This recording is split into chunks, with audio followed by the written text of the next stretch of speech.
That's Yep. Just wait for the wee thing to show up the people. evening, folks. Thanks for coming in. Apologies for last night. Our Wi-Fi let us down twice yesterday, but last night it just did not come back on at all. However, the problem's now been fixed, and hopefully it will stay fixed. So tonight, we're just going to be talking about Burke+Hyre, two of the most famous characters associated with Edinburgh. Burke+Hyre, evening, Nicole. Burke+Hyre. You might as well wait now, Scott, because it's only Nicole that's in. Right.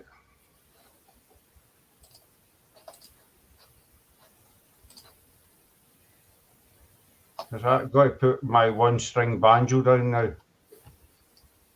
He's a cheeky bastard, isn't he? Hi, Andy. Hope you're doing well. We decided to move into headgear as well. Thank you, Nicole. We decided since the weather's getting a wee bit colder, we thought, well, need to cover up the old head. You know what I mean? I hope the two of you are doing well. We're in the house now, Scott, so we can take them off. You what? I said we're in the house now, so we can take them off. Aye, that's fine. As you can see, I'm just as good looking with the hat on as I'm without. I mean, some things you just cannot change. But unlike my hair colour. You what? You said some things just can't change, and I said unlike my hair colour. Oh, Sarah dyed her hair. Granny's real good with the head and gear. But thank you, Andy. I'll take that as a compliment. No, actually, no. I just actually clicked on what you meant. I just clicked on there. Feel free to come up on panel, Andy, if you want. I know Nicole's not feeling too great. I noticed you spelt my name wrong as well, Andy. So you take the hat off and spend the whole episode playing your hair. Yep. My newly dyed soft hair. So, I'm just going to begin, B. Okay. Because these two good citizens have took the trouble to come along.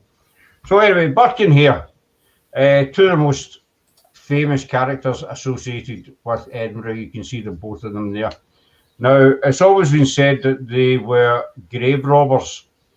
Now, grave robbing came about after the Judgment of Death Act in 1823, which saw the number of crimes punishable by death in Britain drop dramatically.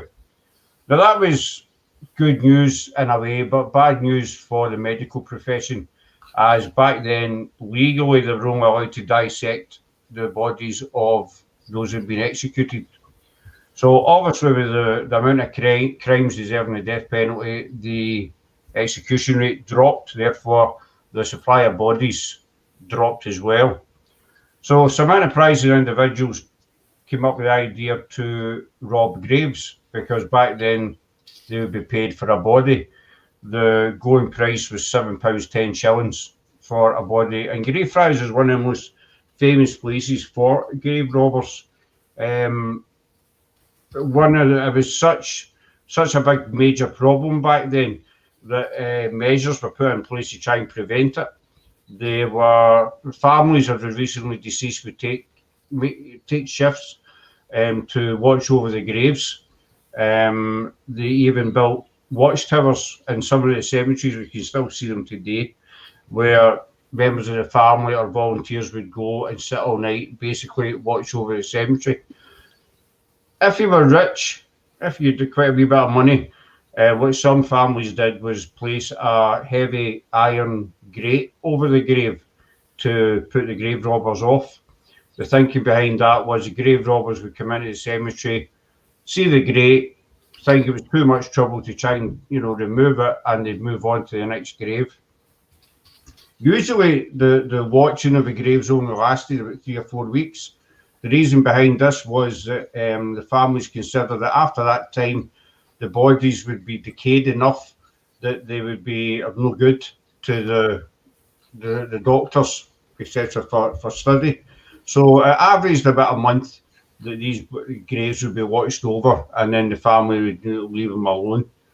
But Burke+Hyre were always reported to be grave robbers, but to be honest, they never actually robbed a grave. Burke+Hyre were in fact just serial killers who originated from Ulster. They moved to Scotland when work on the Union Canal started. Burke abandoned his wife and 2 children in Ireland, and Burke+Hyre met up and became very, very close friends. Hare took up with a woman called Helen McDougall, and together they ran a lodging house in Edinburgh. I think this has got to cut out again. Sorry for my webcam light is flashing. You're still on now. I'm still on now. Mm-hmm. Right, okay. So they lived in the same street together as Burke did. The first venture into the world of crime came when one of his tenants, an old pensioner, died, still owing rent money. He owed £4 in rent money. So after he died, Hare and Burke decided to take his body up to the local medical school. And they met a Professor Robert Knox, who was an anatomy lecturer at the time, who paid them £7, 10 shillings for the body. So that covered the rent basically, and they made a wee bit of a profit out of it. So after that, they decided it was an easy way to make money. And so they struck again, this time another tenant who became ill, but rather than wait for him to die, they became impatient and they decided to, help him along.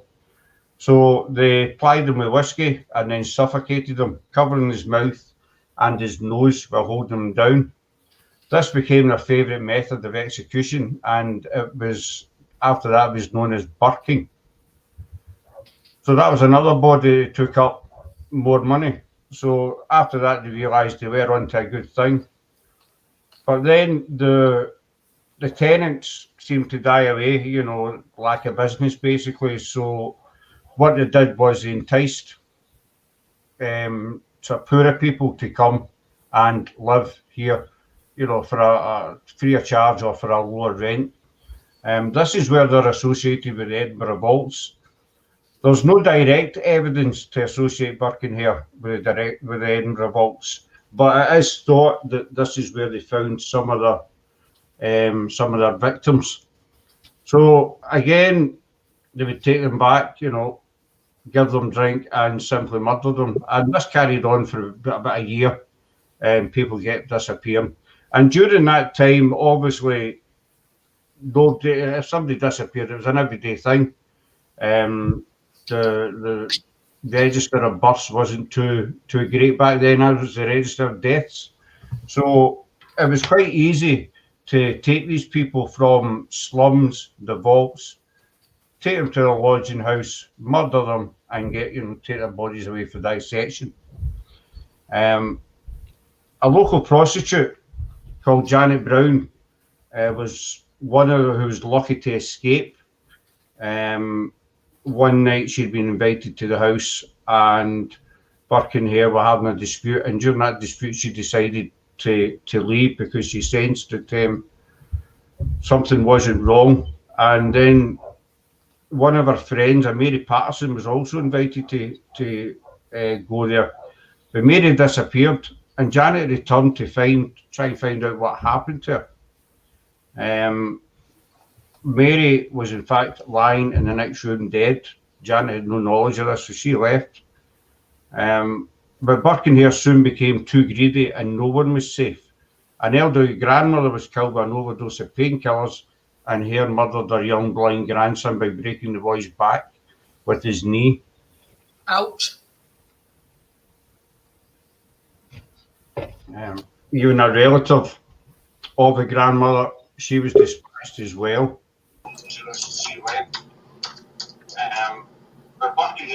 Hello, Andy. Hello, Gentle Spokes. How are we? That's all right. Nicole's killed a microphone. Hello, above paranormal. How are we doing? Stranger Things. Welcome, Selena. Hey there. Hello, Brett. Hello, Selena. Hi, Brett, as well. So tonight we're talking about Burke+Hyre.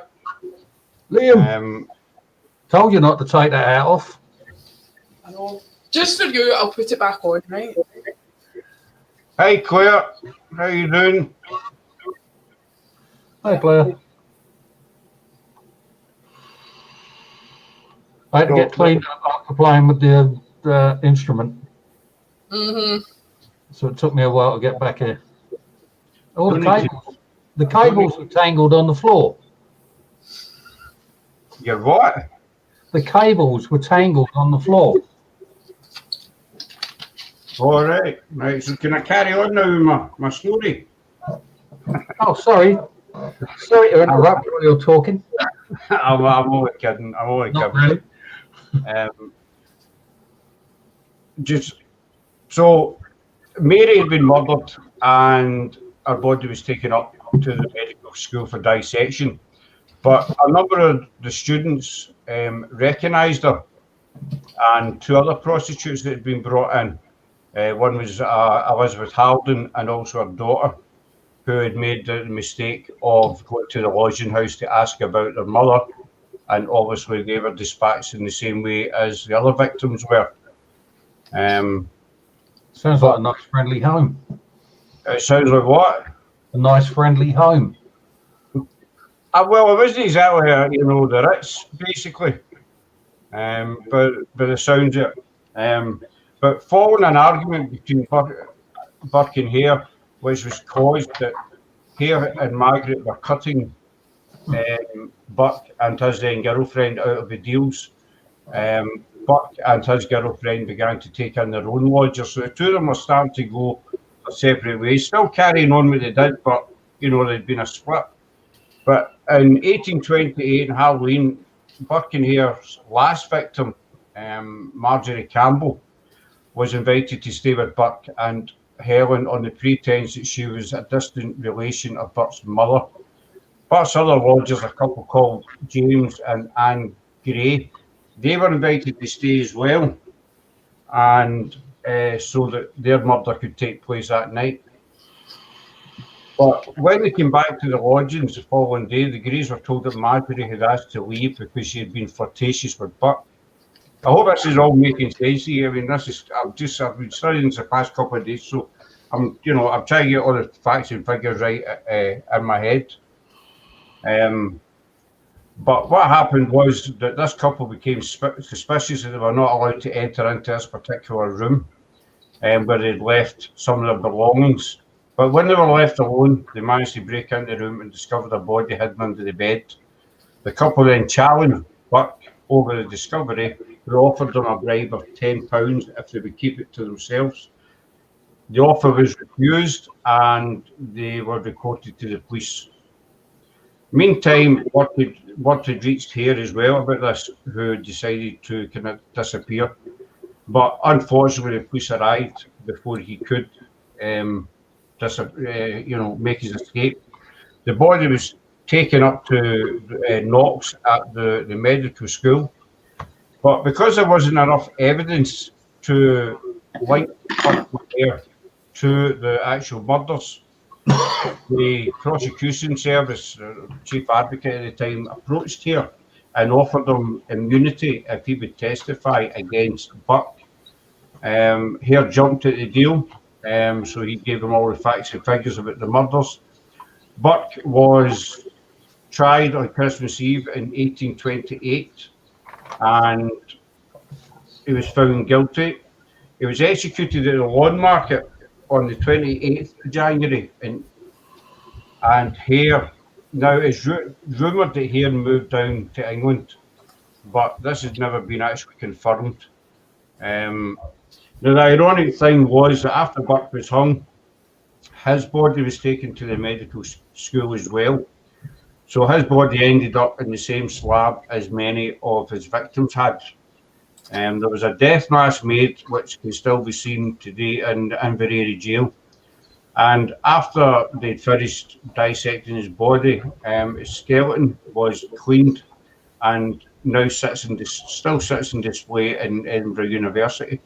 If that disappeared, Sarah, this keeps beeping. I apologise for this, folks. As I say, our Wi-Fi is very, very lucky. Hello. Hi, Hello, let me just put my headphones in. Right, here's a question for you. Whilst you pause your story, Scott. Captain Sparrow. Oh, there he's there. Don't Do understand. you also feel the spirit of communion? Do you also feel a spirit of communion which is greater than the sum of the parts participants? I'm not sure what you mean with it, Captain Sparrow. Claire, do you have any idea on that one? No, not really. I'm not up on communion type things or anything like that. Evening, Brett. Sorry, Captain, we're not quite sure what that means. Does he mean a communion as in a church communion or? Or community. Yeah. I've got Either way, I'm no idea. No idea. So it was rumoured that he moved down south, but he was recognised by a lynch mob and thrown into a lime pit, and he spent the rest of his days begging blind on the streets of London. But Burke+Hyre were never, ever grave robbers, even though there's been many, many stories linking them to Greyfriars. The link to the vaults is very, very possible, but there is no, as far as I'm aware, there's no kind of concrete evidence to say, that this is where they selected their victims. But it's possible because back then, the vaults actually flooded in 1795, and that's when a lot of the businesses moved out. After that, the poorer section of Edinburgh, moved in. Slight difference in A wee bit of difference. Coming in, Freaky Geek. Hello there. I just saw Freaky Geeks here as well. There is a wee bit of geography I'm missing. You know what I mean? But the sort of lower class moved into the vaults, so there was no sanitation, no running water, no food, nothing basically. So it is very likely that Burke+Hyre chose to get down here because they knew it was easy prey. Now, some years back, there was a story linking them to a set of 18 coffins that were found at the bottom of Arthur's Seat in 1836. They're there. These coffins were found by two little boys who, excuse me, who'd basically been out playing, and they just stumbled across this cave in which these coffins were in. There were several different theories about the coffins, but what the sort of general assumption was that it had to be related to an event that took place in Edinburgh.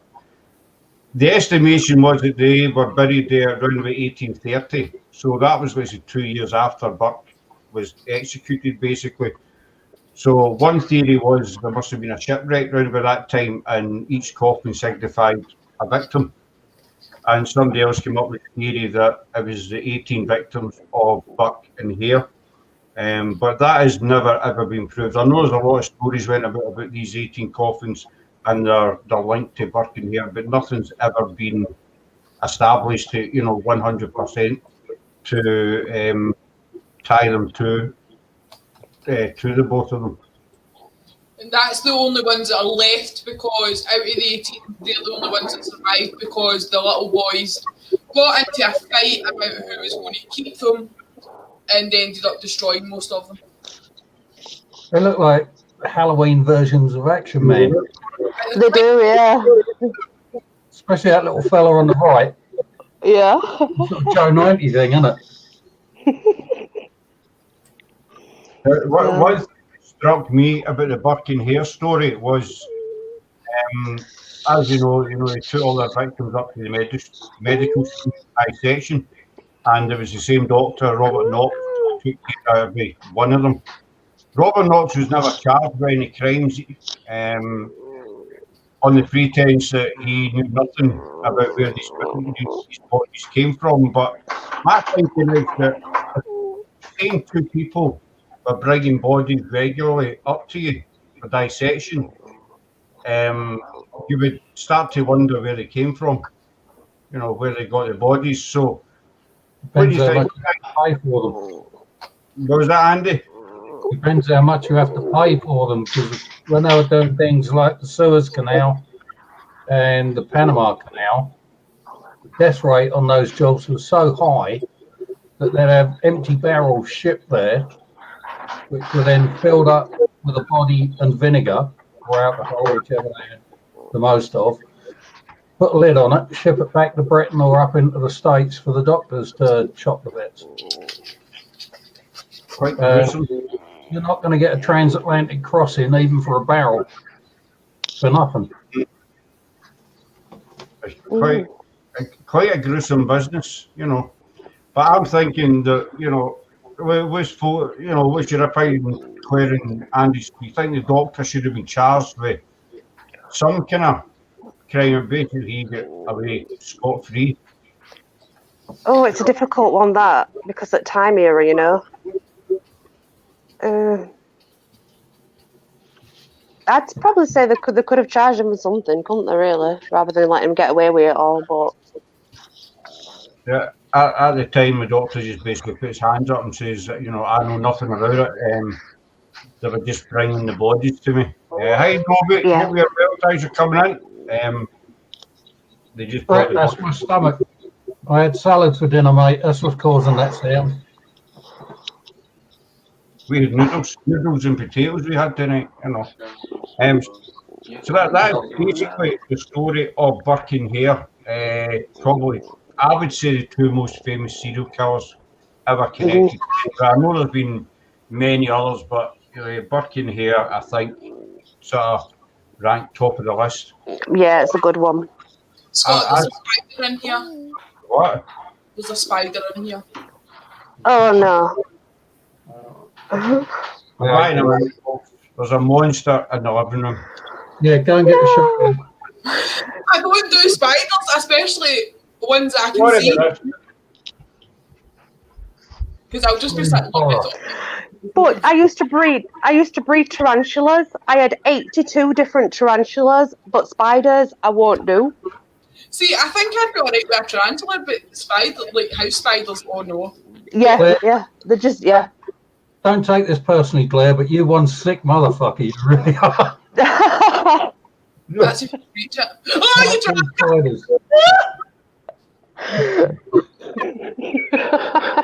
You're not the first person to say that. Oh dear. That's going to be crawling about my feet now because of you. Pepper's a shoot getter. My God, I actually can't believe you. It's fine. Unfortunately, Captain Sparrow, we have not entered the stream of common consciousness. It's only a little spider, but I don't like them. I don't give a fuck whether they're that big or that big. They gotta die. Well, Scott dropped it. I know, it's your shoulder. See, and I don't mind my tarantulas. I don't mind them.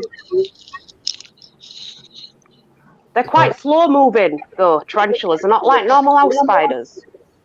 Yeah, they're much easier to hit. Yeah, well, if you wanted to. Or when you're at college and you go into your mate's room to see if you can scrounge any gear off him and you hear this crunch under your bare foot. Oh. Yeah, I don't think we've entered a common consciousness, because if we had, a lot of the things that are still illegal would be legal. Yes. Agree with that. It's kind of like this theory of freedom that we do not have. Everybody in Britain loves to believe we're free, but you're not, because you're not allowed to entertain your consciousness how you like. Only the selected products the government wishes to tax and sell on to you. Yeah. Preferably ones that will kill you off before you claim a pension. Yep. You know the biggest killer of men age 15 to 50 in Britain today? And no, it's not that C word. No idea, what is it? Alcohol. Is it really? Yeah, and before the end of this century, women are going to overtake the men. Power to the women. No Hi, to Lo. drink, really dead. Hi, Dobby. Hello, Ellie. So, I can't see chat. as I say, that's my thing on Burke+Hyre. I don't know what everybody's thoughts on it are. You missed I a think, bit. I think it's a fascinating story. I missed a bit. Aye, this wee guy. This wee book. Oh, folks, sorry. After Burke's execution, the anatomy students thought it'd be quite funny to take bits of his skin as souvenirs, and a book was actually made out of his skin, which you can see in front of you. So that's made out of Burke's actual skin. You know, quite a gory thing to do, but back then that's what he thought. And I suppose after what he'd done, you know, he deserved it basically. When you was a young man, Scott, did you used to watch Tales of the Unexpected? I did, aye.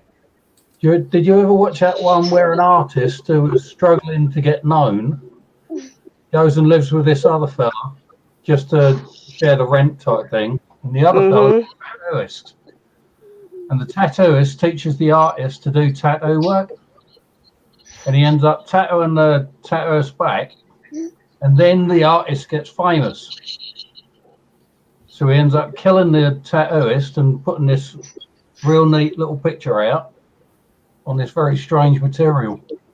I've read about that actually. I have, but I thought the one that I heard, he actually killed his roommate and he started painting with blood, and that's how he got famous. So it's kind of been messed up along the way, but I've heard something similar. Well, this was a 1970s TV show by Arthur C. Clarke. I remember watching them, but I can't remember what they were about. You know, very, very.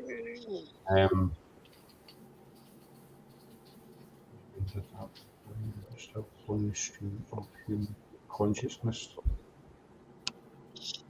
What communion? I got communion end, but at execution. Captain, if you're talking about Burke's execution, Burke, and at the time of his execution, as I said, Hare had already come, Queen's evidence, whatever you want to call it, against Burke to save his own skin, basically.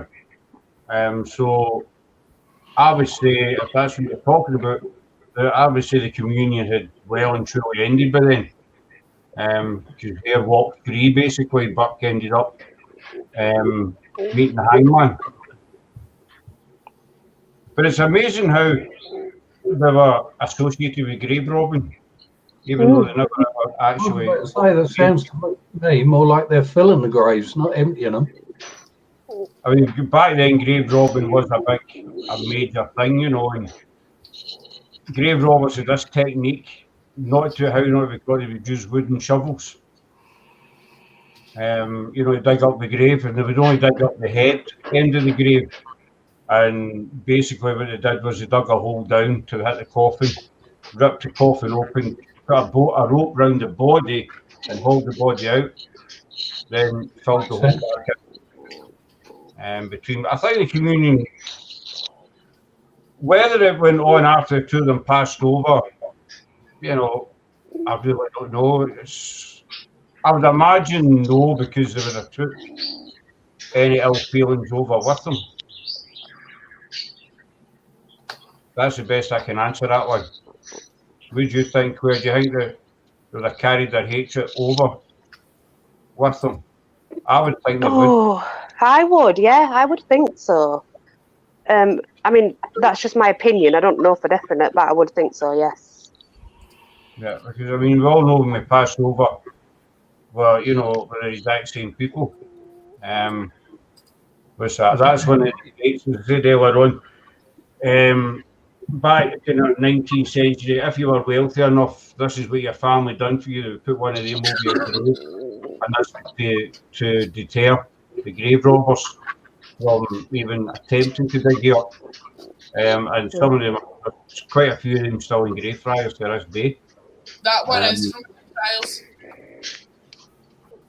Obviously, if you walked in with intentions of stealing a body and you seen that sitting there, you know, you'd rather move on to the next grave, possibly instead of taking the time. Dig that up. It was, as I said earlier, the watch over the bodies was the average was about a month, because after that, the families just, you know, thought that the body had decayed enough for it to be of no use to anybody, and so they would just leave it, you know, leave it alone then. If anybody's got any questions, pop them up.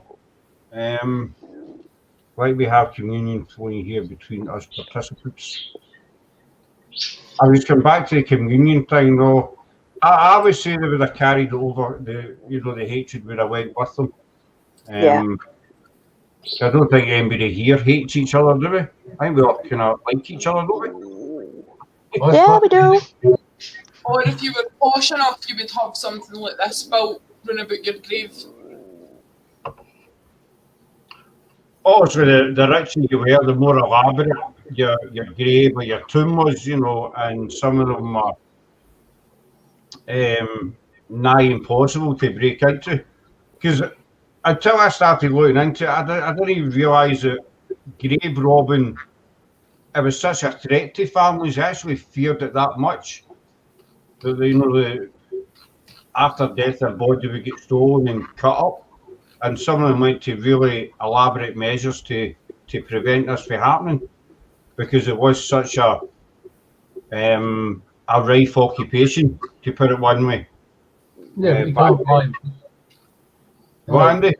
What was this? The late 1700s, did you say? Late 1700s, early 1800s. Right, you go back to that period, your life expectancy weren't going to be anything like it is today.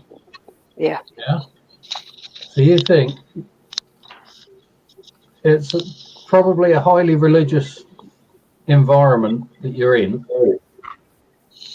very religious, very patriotic, etc., etc. But you're only here for a certain amount of years. You're dead forever. True. Yeah. And if you think about it from the point of view of, I don't want my body molested after I'm buried, you've got to go to some serious measures to keep people out. Right, exactly. The older it gets, the more determined the people get. And when you get to things like the ancient Egyptians, who had massive tombs, for want of better words, the three great pyramids were never tombs, no body found in them whatsoever. But they would put thousands of tons of solid rock between the outside world and themselves. Yeah. And there's another one in the Trials that's quite beautiful. Yeah. And plus It does another have thing. inscriptions on it, but I don't think I've got the pictures anymore of the inscriptions that are on it. Another big fear back then was getting buried alive as well. Yes. Yeah. That was a major, you know, fear. Obviously, you know, people died by then, maybe fell into a coma, you know, whatever, and they were mistaken for dead. And you know, so what a lot of them did was the bee bell, you know, that's the ring it. The ring it, you know, and that's where the saying "Saved by the Bell" comes from. Edinburgh was the body snatching capital of the world, and you're right, Brett. It was so rife, because it was easy money. Because science, you know, the medical schools were basically crying out for bodies to, you know, to dissect and teach their students with. So they would always, I don't think they would ever knock back a body, basically, and So it was in Greyfriars was, Greyfriars and Canongate at the time, which was probably two biggest cemeteries in that part of Edinburgh, because the medical school was right in the centre of Edinburgh, not very far from the castle. So it was handy. Yeah, I heard that, yeah. You know, it's about a 10-minute walk to the castle. So literally,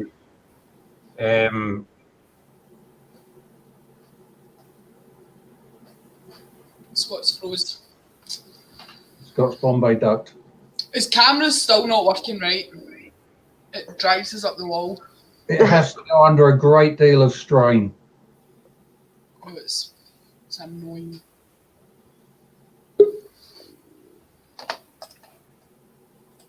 That's made it easier to read. Welcome back, Scott.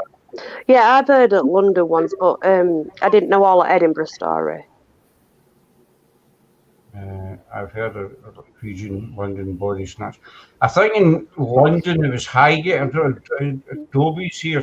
Dobie will be able to tell you. I think Highgate Cemetery was one of the more popular ones in London. A big paranormal here.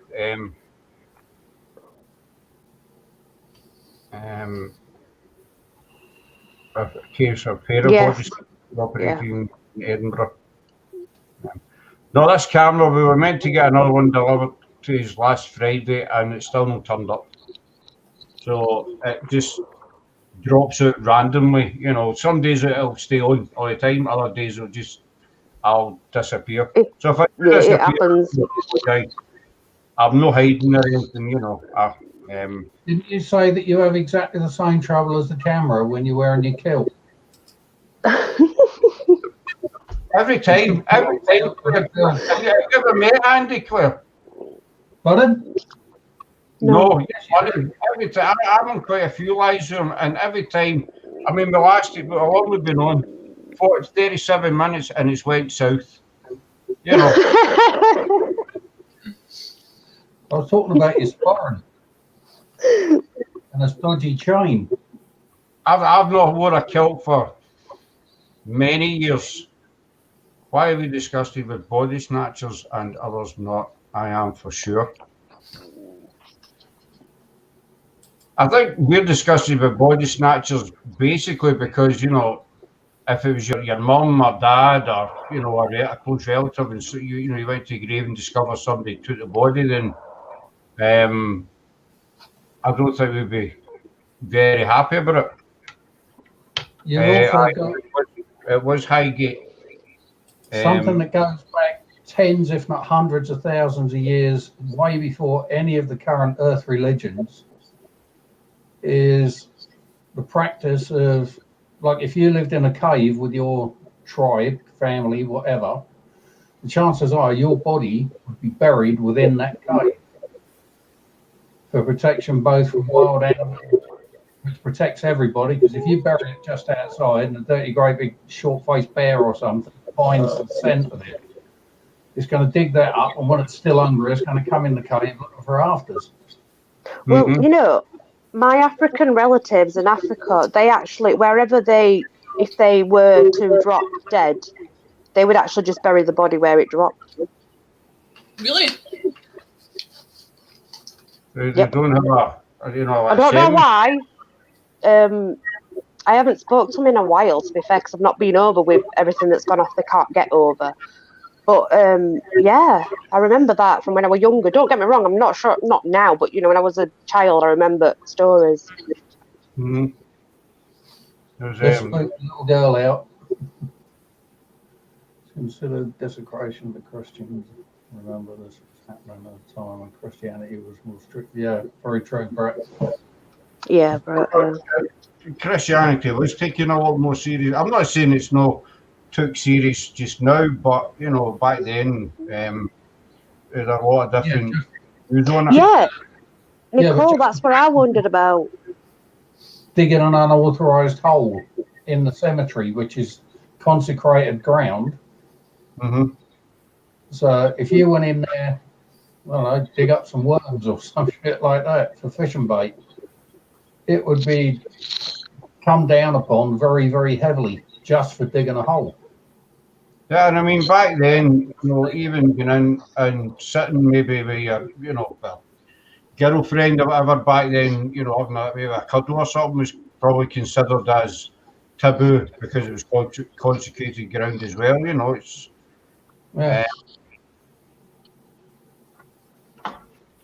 well, stupid things like if you're at a family funeral or something like that. I don't know, your father's died and you go up to your mum or your next door neighbour's there as well, and she gives you a kiss or vice versa and a hug just to try and offer comfort. Back then, that would have been heavily frowned upon. Nicole saying the famous artist who used body parts for his art. I've never heard of that one. I have. I've heard of that, but I don't remember the full story. But yeah, if I'd have known, I'd have done some research but I have heard the story. I don't know if above paranormal can. Brett, I bet you know.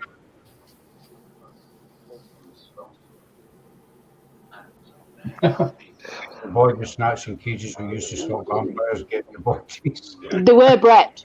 Don't ruin my dreams. Don't ruin my dreams.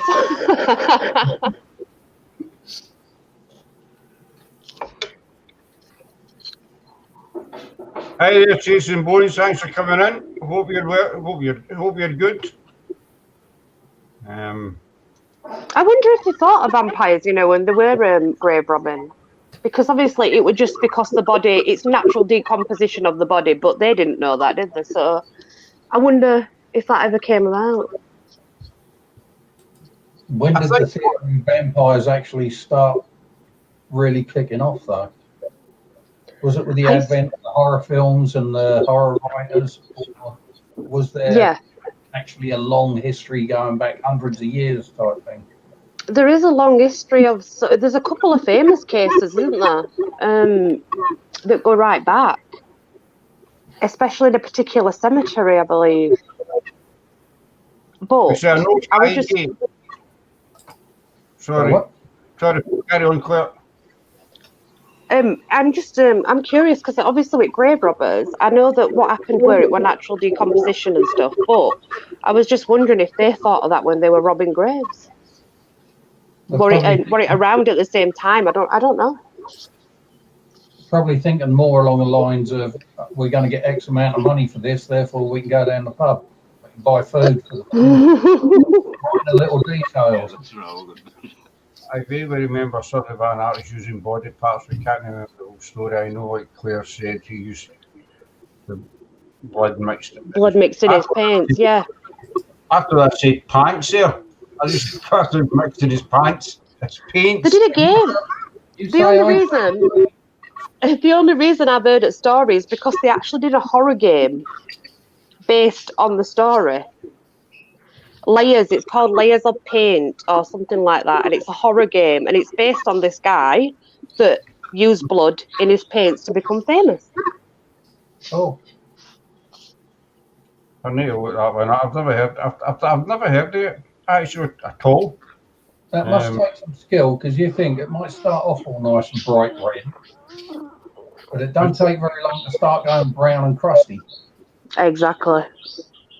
Jason Bones inspectors says it started in 1700s, so that's around about the time that the grave robbing started as well. I mean, that's possible. I know, as Dobie says, Highgate Cemetery. I'm sure there's vampire stories, connected. There is, yeah. So wouldn't surprise me if the church encouraged those. To keep people off their property at night. Yeah. But I would imagine back then, if somebody came along seeing a grave dug up and the body missing, they could say, the body's risen to a vampire. Gunther von Hagen. Never heard of him. It's when you find a grave's been dug up and the body's nailed up like this on a tree or something. That's when it gets really funny. That's just something out of a horror film. That's quite a gruesome way to make a living, it's, digging up the bodies and... Oh, gosh, yeah. Yeah. No. Is it any more gruesome to do that than what it is the reason the bodies were snatched?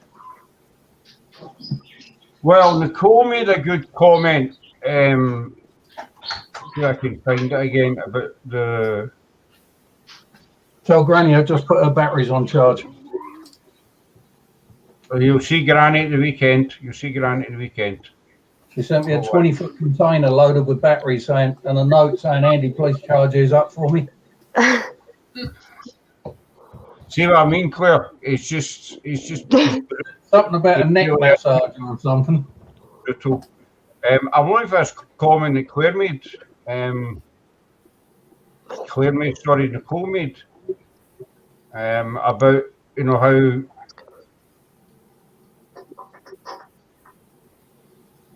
then we wouldn't know. I can't find it. Nicole had said about the body's been dug up to be, you know, dissected, and so if that hadn't happened, we wouldn't know so much about human anatomy. That's true. I can't find the comment. I know I've seen it. I did pass it. We wouldn't have known as much as early. Yeah, yeah. Now, we would know just as much as we do now. There it is, yeah. There's a museum, isn't there, that's got human bodies you can actually go look at, actually dissected on display. They are unclaimed bodies. Right. It's in America. It's in America. They're unclaimed bodies, and they're actually in a museum. They're preserved. They're cut in specific ways so you can see inside, and it's dead odd. It's strange. I think I'd want to go and see that, to be fair. Well, No, 'cause I'd go and have a look. I'd go and have a wee look. There's all ages in there, you know. There's all ages. There is disease called, yeah. Stuff. I mean, there is people out there that actually do. There's meant to be the cemetery of Glasgow and the Acropolis. There's meant to be a vampire, you know, roams about in there. But as Brett says, you know, that could be perceived as being, you know, where it's came from, the actual through drinking blood. But I'm not an expert in vampires by any means, but I've always just thought of vampires as Bram Stoker's Dracula. Well, they used to, the blood countess, she used to actually drink blood because they told her that it would help cure her epilepsy. Was there not another one who used to bathe in blood? Now, she did that eventually. That did come about in the stories. Whether it's true or not, that's a different matter. But I do know she was given blood for epilepsy. So there's only 2 gallons of blood in a body, and you bathe in blood. You're going to need half the local village slaughtered. Yeah, that's why it's stories, isn't it? It's myth. They become exaggerated. No, that's it. There's a lot of myths and stories about, you know, and you just don't know which is which and where they came from. And the Museum of London with bodies and various forms of dissection that only medical staff can go to. Well, this one, Brett, you can actually visit it. Anybody can buy tickets and go in, and they've got everything from a baby to an elderly person. Why would you even want to go and see that, though? No one. No, I don't. Hi, Jack. Hi, Jack. Hi, Jack. All the way from Oz. Yeah, Jackie. Yes. I like to call her Jackie. It's like, no, it's not Jackie. Jack. It's just Jack. Hey. Welcome anyway. I hope, as I say, I hope your weather's better down here than it is up here. It was kind of wet yesterday. Scotland's supposed to be wet. Well, I've never been to Scotland. Never been. Never been north of the border. No, I want to go, but I've never been, no. It rains too much. You really don't. Oh, I do. I love rain. I love rain. Take your swimming armbands and a pair of flippers and just start going up the M1 like that. I'll give it a go. I'll give it a go. I'll give anything a go once. It's not that bad, Claire, honest. It's not, don't listen to Andy. No, it looks beautiful from what I've seen. It looks beautiful. Dobby's 2 types of vampires.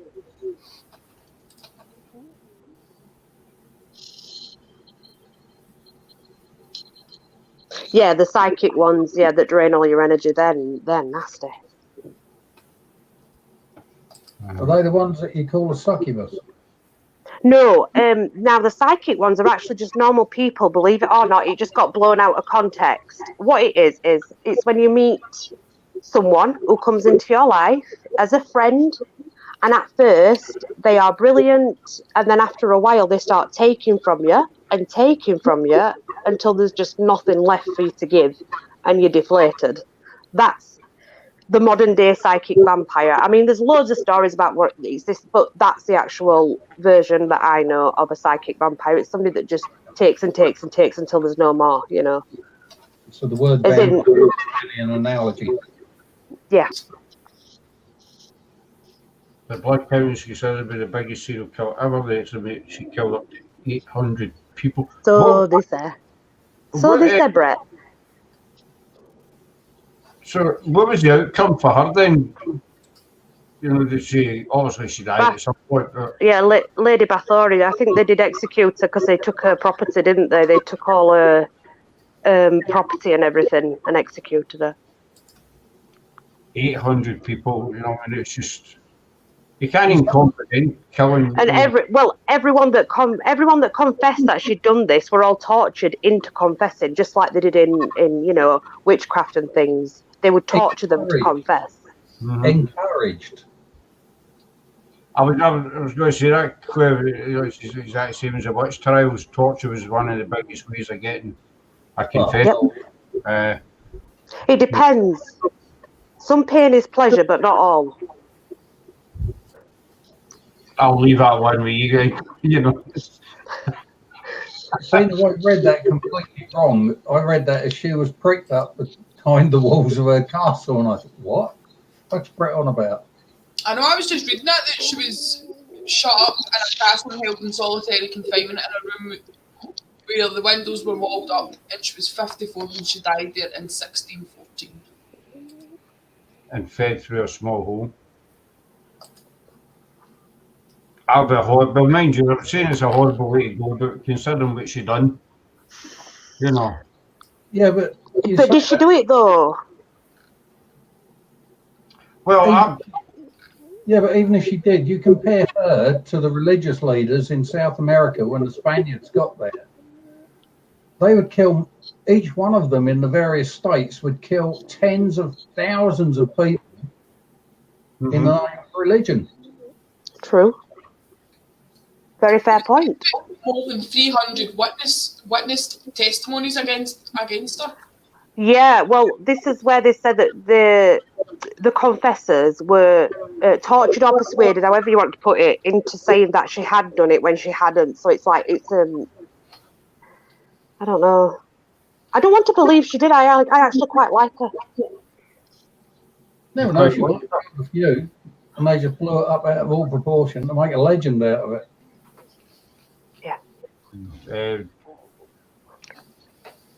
Right over behind the walls of a castle. So as we come up with, why not?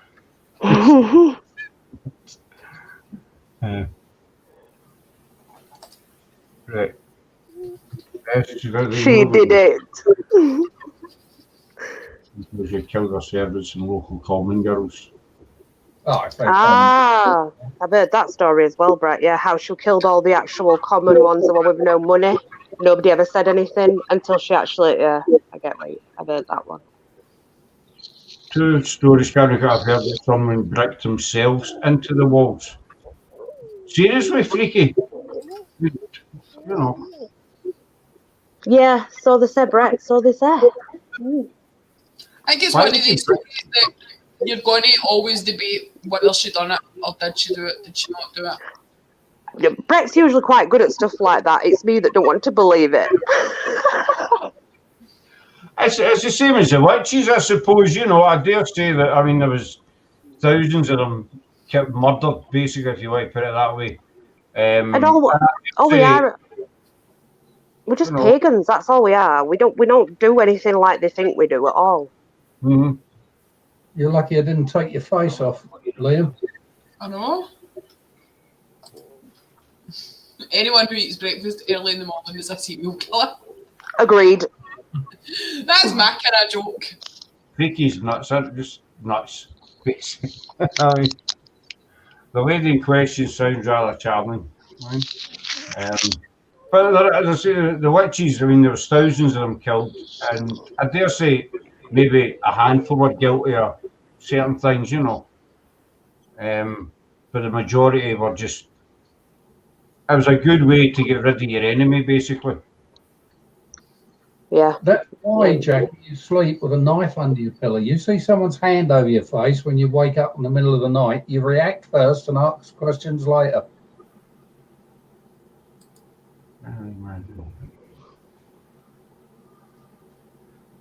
I felt better, you see. Today's work crazy. Yeah, I can believe that. Some crazy Oh, people. You're right, Brett. There are some. I mean, I've read some really strange stories in my time. You know, serial killers and all sorts, and you need to wonder yourself what's going through these people's minds when they're actually, you know, doing what they're doing. It's just totally bizarre. Dinosaur thought I heard your. Oh, Dinosaur thought I heard your channel name. But I mean, if you think about it, back then, execution was quite a brutal thing back then. Mm. You know, and you know, in various countries they all had various methods. I mean, you get hung in Britain, it was hung, drawn, and quartered. I would say would be the worst one here. You know, I think I would. Yeah. I can't think of anything else that would be kind of worse than that. You know, because you're in. Thrown into a large pit when the wood that was in there was burned down to coals. Mm-hmm. Yeah, that's another one. Before you even lose consciousness, your own fat cells in your blood and your body become fuel for the fire.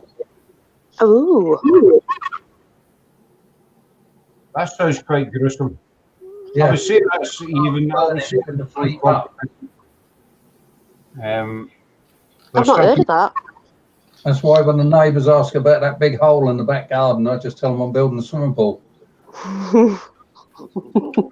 Okay, I knew that was leading somewhere. There is some really crazy execution methods. Yeah, but hanging wasn't all what it. You know, they assumed hanging was quick and it wasn't. You know, it may have got quicker over time, but it was if it was done right with a nice silk rope. So yeah, but jam. A lot sort of just strangled them, didn't they, and retched. Before they invented the drop, then you were basically pulling a stool or a barrel or a horse and cart, and it could take anything maybe 20, 30 minutes for you to die, and then they came out that, you know, then came the idea of the drop. But then the drop sometimes went wrong in the aspect that they estimated the length of the rope too much rope, and so the body would drop and it would stop with such force that it would take the head off. Yeah. Ooh. Rather than just snap the neck. There's quite a few cases that I didn't know that. Was actually by rope. It happened to one example, Saddam Hussein's brother. That happened to him. That's what happened when they executed him. He was decapitated because they got the measurements wrong. That is just Brett. Slow hanging though, but once they were just left, basically you were just left to hang there and strangle and choke to death. Yeah, wait. Oh, wow, Brett, what have you been up to this weekend? Like, I know. Reading that, what you been doing? The electric bath is more fun. Just push a door. Tell you what, bath. Throw something like a hairdryer or the. Of course, Claire. Skits down, take out the whole week before they die. There's a painting or skin them, and then you'd death by 1,000 cuts as well. Yeah, I've heard about the skinning in some ritualistic sort of gatherings. They would do that, wouldn't they? Was it not called fleeing? Yeah, that it is. Playing that, I think that was victims play their celebrity victims. Like if they're two armies from two different sides went to war. If the winning side managed to capture a general, he would be flayed, and the senior guy on the other side would literally wear his skin. Seriously, Brett, what have you been doing? I know I'm getting worried about all these comments. You know too much, you lad. You know too much. Skins ripped off and hanging people properly. He's totally right on what he's saying. I watched a thing on, what was his name? Pierpoint. I can't pronounce his second name. The famous hangman. I did a job of hanging the German war criminals, the Nuremberg trials, and it shows you a bit where he's got them all lined up and he's weighing them and he's taking their height measurements as well, because he's going to hang them all the next day basically. So Brett is right in what he's saying. Weight and height was a big important factor, and that's why good executioners were in high demand back then, because they could do the job cleanly and quickly. There was a few botched ones, and as Dobie says, in the sort of witch trials, they were just left to hang there until they choked to death basically. Another good execution method invented by the Native Americans, I believe, was to bury someone up to their neck right next to a fucking anthill. I've heard of that as well. I've heard of that, yeah. That is probably one seriously painful way to die. Another way about people that get executed by elephants crushing them to death. Not heard that. In India, if you committed the relative crime for the punishment, they'd sort of lay you out on not concrete, but like a stone floor. They'd get the elephant to come up, lift its front foot, and just push down on you. Oh, wow. They might do it on your chest. They might do it on your head. Oh. Those last few seconds are going to be incredibly painful. And I thought they used stoning over there and things like that. I didn't realise that. Arab countries, they like that. There's also another one called, now Brett will be able to correct me if I'm wrong on this, was called pressing. And again, it probably wouldn't board on them and just add weight every so often, get a boulder or a rock, and we just add it onto them. Brett's fascinated by Jack the Ripper. I think Sarah's going to do a thing on him actually. Oh, that'd be good.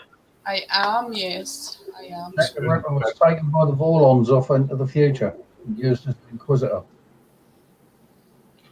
Sarah's quite fascinated with Jack the Ripper. I'll give you lessons if you like. If you don't mind eating someone's kidney and stuff like that, frying up a bit of liver and onions. I mean, there was one theory that Sherlock Holmes or something. Sarah will be able to tell you better than me. She's kind of studied it. I won't spoil it. I'm going to leave it until I do my show on it. All right then. Fine. No spoilers. No spoilers. Scott gave you the chance for some free advertising and you didn't do it. No. No. Oh, Sparky. Oh, sorry. Could be brutal. That's it. Boys. Electric chair. Oh, you're right. Though. Well, I just saw something very... Could be messy if I didn't put the rubber pants on you as well. Ooh. That was a form of... That might be eyes water. The victims were sawn in half lengthways. That is disgusting. Wow. That cure your piles. Yeah. Probably quite a brutal life tonight, isn't it?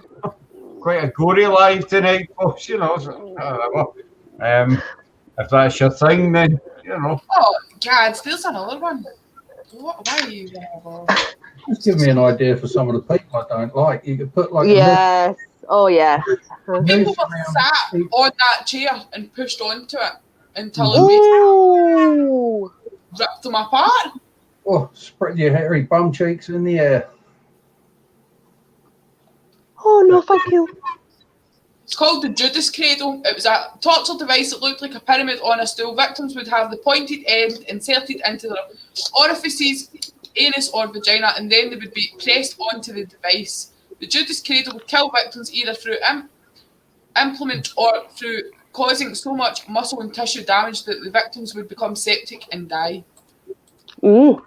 Well, they used to do it in rituals, sabbats and things. They would actually use implements instead of using the male genitals, and they would use that to have sex with the females so that they didn't tire out their genitals. And these would cause infections, and they would cut the women, and that's why it would kind of seen as sadistic rather than a ritual, you know. But that was way back. I need to... Sorry, I need this comment up.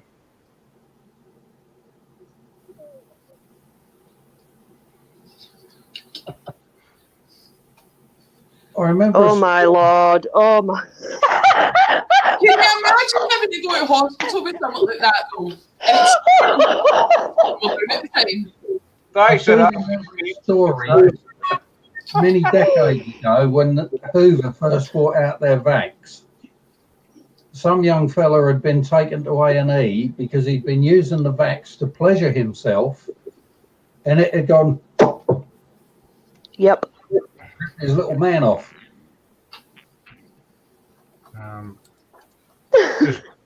Brett made about executions in America. Sometimes it can look like sports events.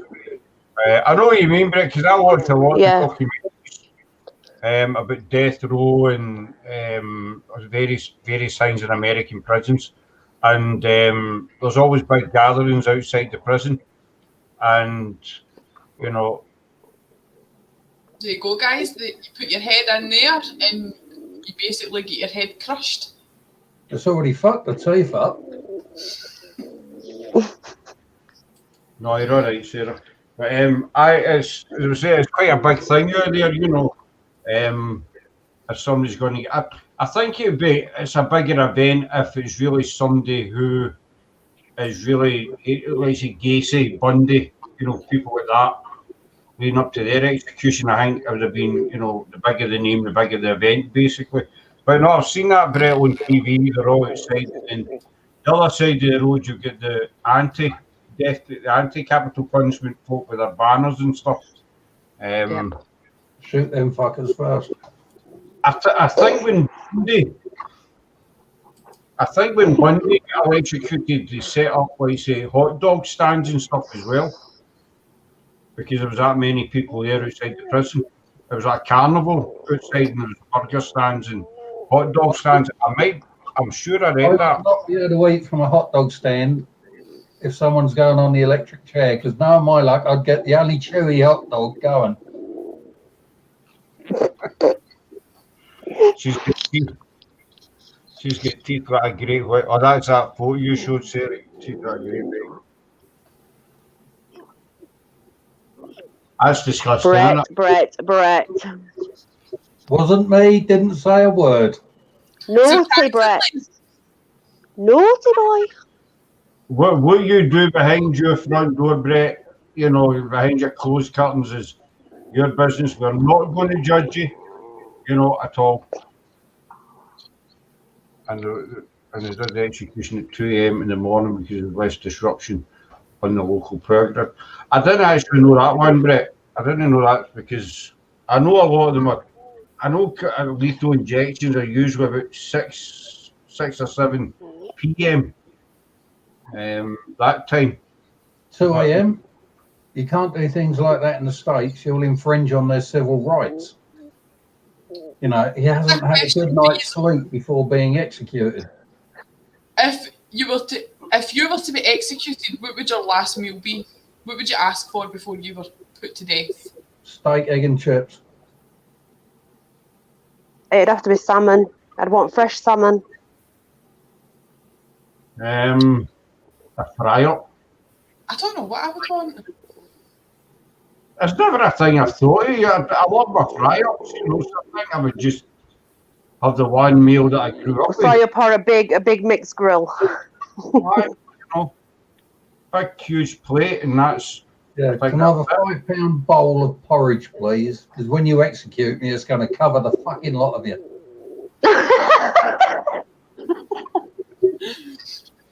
I don't honestly know what I would have. Nicole, there's Aisling back. That's a joke from a few weeks back, Claire. I'll explain it to you. You know. Simple petroleum jelly. So if you, I know in some states in America, I don't know if they still do it now, but I think it's before 86 or 88, you were allowed to choose between lethal injection and electrocution. So if you, on the panel, if you were given the choice, what would you choose? Electrocution. Lethal injection. Whatever one was quickest. I mean, you say lethal injection was brought out because it says it was more humane and painless. Have you ever seen that film? Oh, what the fuck was that? Law-abiding citizen. No. That bloke's lethal injection. But that was tampered with. That was Jared Butler. That's who was in. That was tampered with. But I mean, they say the first shot knocks you out. The second shot paralyzes all your muscles, your lungs, and everything. And then the third shot stops your heart. Well, if I've been sentenced to death, I figured that I've done something really bad and probably deserve to be there. So I'm just gonna go for a chair because I probably deserve it if that's where I'm at. I think I'd take the chair. You know, because you're guaranteed one jolt basically and you're gone. With lethal injection, the jury's still kind of out on that one, I think, you know. Yeah, has there not been a few injections that have failed as well? Yeah. Because I always remember seeing the photographs. He was sitting and he'd be white gauze patches off his arms. They tried like 3 times to do them, and it just for some reason didn't work. Yeah, I can make up my own injection. Take care, Jack. Thanks for coming in. Thank you, Jack. Jack, you'll see you later. I'd just ask if I could make up my own lethal injection. Good idea. So fill it up with barbiturates and psychedelics and just whack the whole fucking lot. Oh, yeah. Yeah. Go out in a blaze of colour. Woo! Brett's been family allowed to go and watch. I'd allow the family to go to the execution. I suppose in a way, you know, the family of the victim is closure for them. Yeah. The family of the victim, yeah, but think of the family of the person being executed. That's got to be hard for them. Yeah. I mean, some folks sit in death row for 15, 20 plus years. You know, I've seen movies on it, but never, not even if I was crowned to prove they could never hurt. It's still done now. There's still, you know, there's people in prison that probably didn't actually do anything, but it don't take a lot of fentanyl to kill someone, Brett. I watched a documentary a couple of months ago, and it was about a coloured guy who had been executed. Was it Ben Johnson, I think his name was? The gas chamber. I don't know if any of you saw it or not. That was why Hitler committed suicide, because he got the gas bill. Well, this guy got the gas chamber, and it was after he was executed that a woman came forward and said that during his trial, she went to the courthouse to say, look, he was with me at the time that the murder was, you know, the crime was done, and she was told basically just to go, just to leave. And it turned out that he was in fact innocent, so they'd executed an innocent man. So, you know, as you say, Claire, there's probably quite a few that have went that, you know, have been totally innocent. So is that murder by the... Oh, fuck off. What's that, Ray? A big, massive spider my mother just sent me a picture of. Oh, my Lord. Angela, I'm going right off you. How'd you get Garfield? It's on my phone.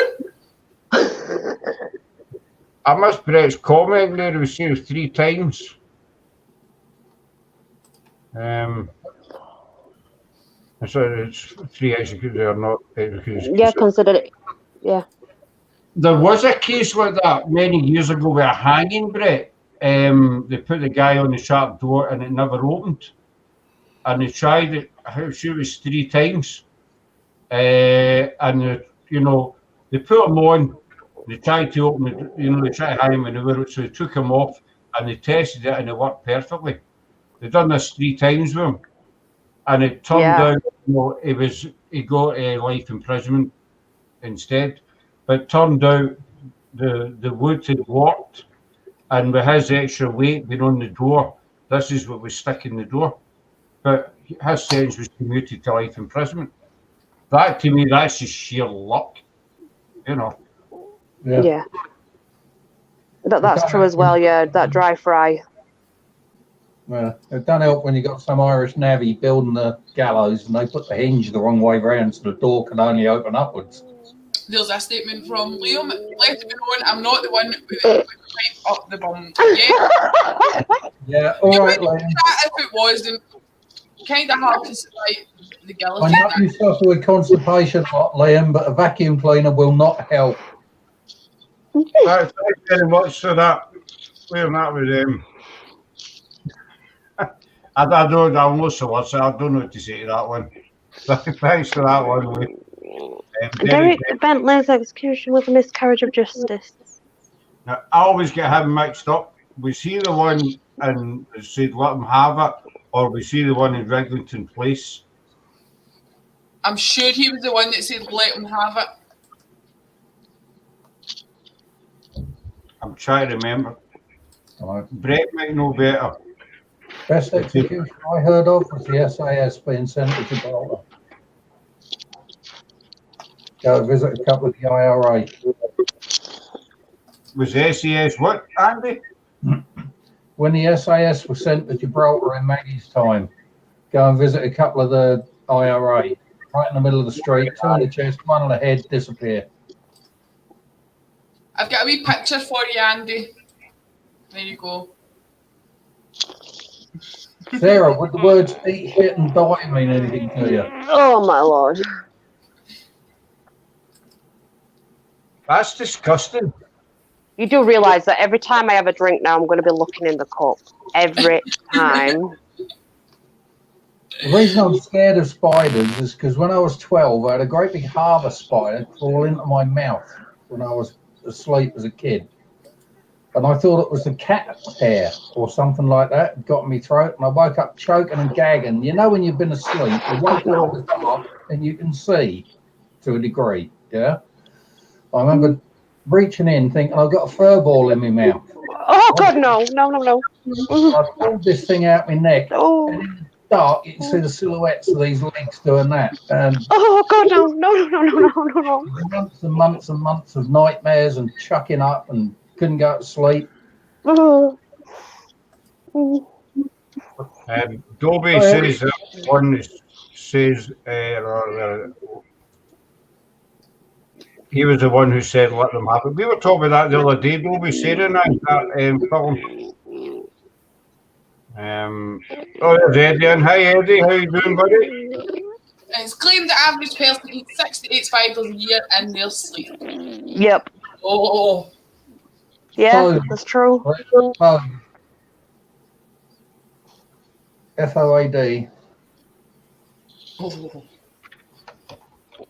Spiders are horrible wee things. I don't mind so much the wee ones, but it's the ones where the legs are bigger than their body. That's the ones I can't cope with. I had a bird eater. He had really big legs, but I mean, he was lovely. You could let him crawl on your body, and he was brilliant. That thing crawled on my body. It'd be encouraged to leave with an aerosol and cigarette lighter. How do you go from working here to feel like spiders? Because my mum sent me that big picture of a spider, so I just thought I'd have to skate it all with it. She scared me. And then now I'm completely paranoid about every cup that I have. When I go to sleep, I'm going to be thinking, don't crawl in my mouth, don't crawl in my mouth. You know Don't what? say a word, Andy. Get down the Don't bottom of say the cup, a- Andy, don't say a word.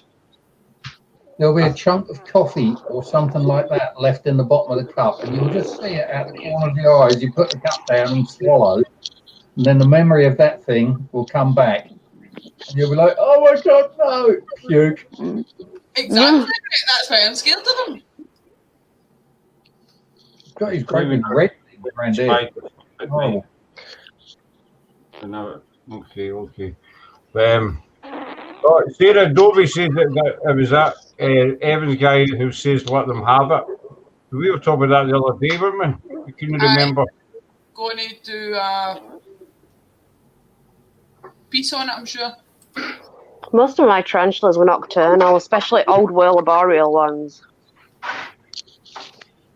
Eric was mentally impaired, but he was the older one. I was underage. That's okay. Dobby, he was meaning the gun, but was he not? If I've got it right, was he not meaning, to let the police have the gun? No. Just never. Let him have it. Fine. I think that was that not the case here, but he was meaning, let the police have the gun. I know rather than let them have it, basically. Mm. Yeah, he's The saying. words themselves, it's like text messages. The words themselves can have so many different meanings. Yes. Someone can send you something purely as a laugh and it devastates you. Because there's no tone of voice, there's no nothing. Yep. There's just the written words. That's true. Hey, Luna, thanks for coming in. I hope you're good, though. You do turn into a ninja when you walk into a spider's web. Well, God, I don't know. If people saw me doing that dance, they'd be like, "Yeah, she needs to be with the men in white coats, because she's crazy." So when you walk out the ladies at the local pub and they got a band playing and you're freaking out going across the dance floor like that, and people are saying they really shouldn't let people like that out on their own. Yep, definitely. But I get Sarah, that. I think I get that regular. Just in general. What the fuck is she doing out on her own? Yep, basically. but do you never notice that every spider is a monster? Yes. Well, Nothing deserves to be on this planet with more than 4 legs. No, but I'm talking about even if it's the size of the end of that pen. It's still, what the hell's that? they are my spider skins when my spiders shed. Sick mother. You keep the Beautiful. Yeah, they shed like a snake. See, that I'm not scared of. Beautiful, isn't it? It's beautiful. It goes back It's even got the fangs in it. The fangs stay in there as well. Does that go back to the days when they were crustaceans? Something like that. So is that But I mean, no, they're real because I used to breed them. I had 8. I think. Well, by the time I'd done, I had about 86, but then went back down to like 82. But I used to breed snakes as well. But that was Lee's thing more than mine. I've seen big, long snake skins, like 20, 30 feet or whatever, big. One of your most poisonous ones. Ornamental. They are, ornamental are quite poisonous. Them ones, they quite nasty bite if they bite you, but they're quite docile, so not so bad. Yeah. Well, she were anyway. I'll send you some, Andy. Would you like some as a present? Free gift. As the Queen Mother used to say to me when I knocked on her bedroom window, "Go fuck yourself." Queen channel, and there's no swearing in this channel. I want a snake, but Scott said no. Scott said, "Make do with the mighty maggot." I like snakes. I can't say I don't. I do. I also want a bearded dragon, but I've been told of that. Oh, they're lovely. They're lovely. They are. Wait till you get older, Sarah. It'll happen for you. Oh, it's going to happen soon because I've got one lizard at the moment. who is beautiful, but a batting robber. But you see, I don't know this, but where the thing with Sarah is it changes weekly. Yesterday we were in the pet shop getting the cats or picking pieces, and she wanted a rabbit. You know, It's so cute. I know, right? the other You week, see it in the pet shop, but not outside. she's been a gecko, guinea pig, budgie. It changes, you know. To see yesterday was a rabbit, next week. Sarah, just go for the zoo. Go for the petting zoo. You can have one or each then. Yeah, I was going to say, Scott, it's not changing her mind every day. It's adding to the list. Yep, a petting zoo. I've only got 2 cats and a lizard now, so I need more. I've got 4 dogs and a budgie, but the budgie's like, he's what? I think he's 18-year-old, my budgie. Bloody hell. Mm. I don't think they lived that long. Well, he has. Yeah, no, he's still noisy.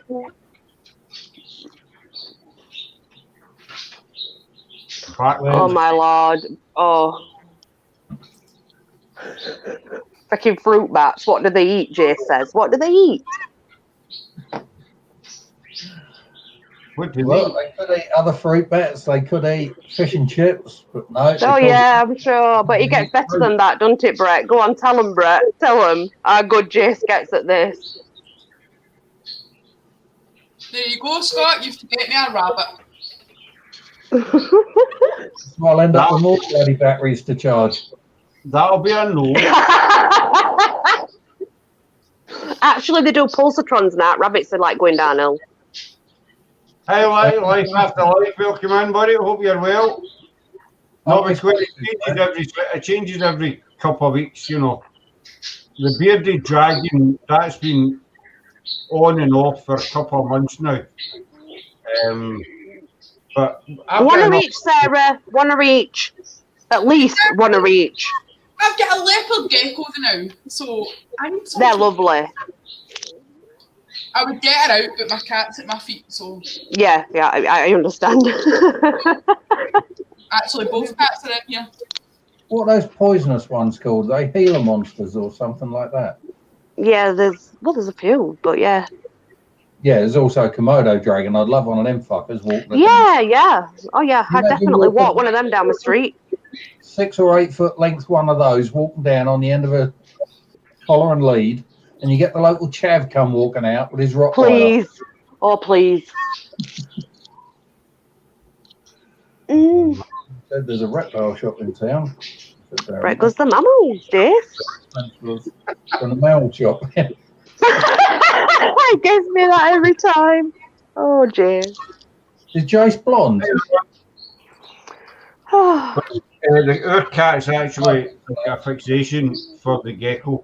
I mean, we feed our gecko crickets, and I keep the crickets in a tub, in a cupboard out of the way, and in a separate room for where the gecko is. Whenever I get into the cupboard where the crickets are, one of our cats goes and sits in front of the gecko's cage because she knows he's getting it. And this is without a word of a lie. Sarah will tell you, the cat, as soon as he's getting into that cupboard, the cat's straight up to the gecko's vivarium, and it sits there watching me, waiting for me coming in with the crickets. And, you know, I take to think what would happen if I ever put the cat in with the gecko. You do know with tarantulas, when you breed them, right, the female then eats the male if you don't separate them quick enough. I know. She's the dominant. Is it only the tarantulas that do that, or do all spiders do it? They do say all spiders actually do it. After, you know, they'll breed and then they'll just eat the male. I'll tell you what I did see. That sounds good. If I'd been able to pick it up, I would have been able to send it to you. When my dad died and we dismantled his shed and got that carted away, there's me and this man with a van person walking along carrying the base, and something dropped. And I looked behind, and it was one of these false widows. Oh. Which the man with the van plug, he's got the thing hanging behind him, and he didn't like it much because I just gone. Yeah, I had one, Ron. about the size of a dinner plate. It's called a bird eater, a Goliath. But he was very lovely. He was disabled. He only had 6 legs. He lost 2. Sorry. He lost one, then he lost another later on down the line. Oh. They grow back like crabs. No, his didn't. His never did. But he were all right. He managed all right. That's why I'm trying to eat the meal, so we make sure. Best way of thinking that. They've got it down to a T. There's Freaky saying that he thought the praying mantis was brutal. Man is brutal. It's only nowadays you go into a shop and you buy what you want in a packet or carton or tray. Yep. Gone are the days of seeing someone standing there in a shop hacking a cow to pieces. Yep. I'm back. Gone are the days when we can hack our own cow to pieces because, we used to do that too. Did the spider eat you, Scott? No, it's this damn camera. I mean, it's I'm not even going to say it. I had a second brain. Its stomach's were made to continue when the female bites off its head. Correct, yes. Fuck that. They are beautiful, though. If I come back as a praying mantis, I'm dying a virgin. Hello, Hey, Nicole. Bill. Hope you're well. A praying mantis is you're joined quite a mixed up conversation, Bill. We did start off with Burke+Hyre and then we went through execution methods, and we seem to have been on to spiders and different kind of animals. Has any of you ever looked at the Witchcraft Museum where they have all the torture utensils on show and things like that? No. It's very interesting to look at, yeah. Go online and look at it. Where's it at? There's a few, but I know that there's one in London. Where's the other one, Lee? No, but there's definitely one. There's a lot. There's quite a few. There is, but they've got Ones are like London, obviously, and but there is smaller ones in certain towns in England. I know that there's quite a few brutal methods. I mean, well, say brutal. Sleep deprivation was one of the favourites, was it not? Yeah, definitely. Yeah, because you think about it, when your body starts to lose sleep, and sometimes as well, think that they only had water, they had no food, or they had minimal water, minimal food, or neither, and none, and that really drives you insane. I mean, that sends a person completely insane. As we're locking in a perfectly dark. Oi. Now then.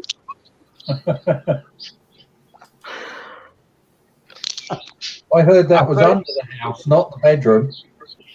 I know that you should, in Tudor times, one way to drive a prisoner was the same as to feed them salted meat without any water. Yeah. I mean, and they would very much like to take parts of people off and make sure that it got infected, because once the infection had got in there and started to spread, that would send them insane as well. Mm-hmm. I don't know those nights. Was it called Pinson or something? Where was it? Yes, yeah. Was that right, Pinson? I mean, yeah. There's a few names for it, I believe, but that was the main one that I know of. Brett might know another one. Well, one of the ones always called me was that they would look for the devil's teeth. The devil's teeth, they would call it. I There thought could be a so. birthmark. You what, Is that sorry? right? I thought Satan was supposed to be male, Yeah, he is. which If is it's unusual real. for the outfit that invented him, because they seem to demonize women all the time. They came in Okay. January. I told you. Yeah, they did. Yeah. No, I would, because they used to nail their fingers down and stuff, and then they would pull the nails off, wouldn't they, Brett? And yeah, I'm sure. And then there was one case where they actually took spoons to their eyes and they would prise their eyeballs out. Nice. Oh. Mm. Was there not a form of waterboarding as well? An early form of waterboarding used? I think so, yeah.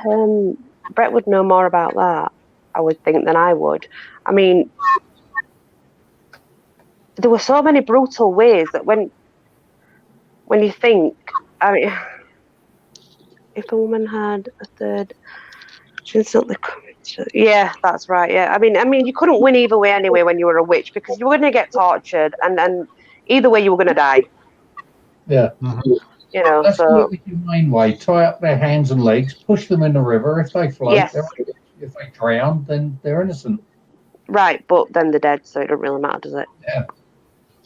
So either But way, yeah, I mean, they would put nails down the nails. You know, like they would hammer nails into their nails, right down to the matrix area of the nail. I mean, that's gotta imagine that in all of your nails. You know. It's bad enough getting a splinter under the nail. Right. I'm sure they're not milk a dry when there's a spare milk pack.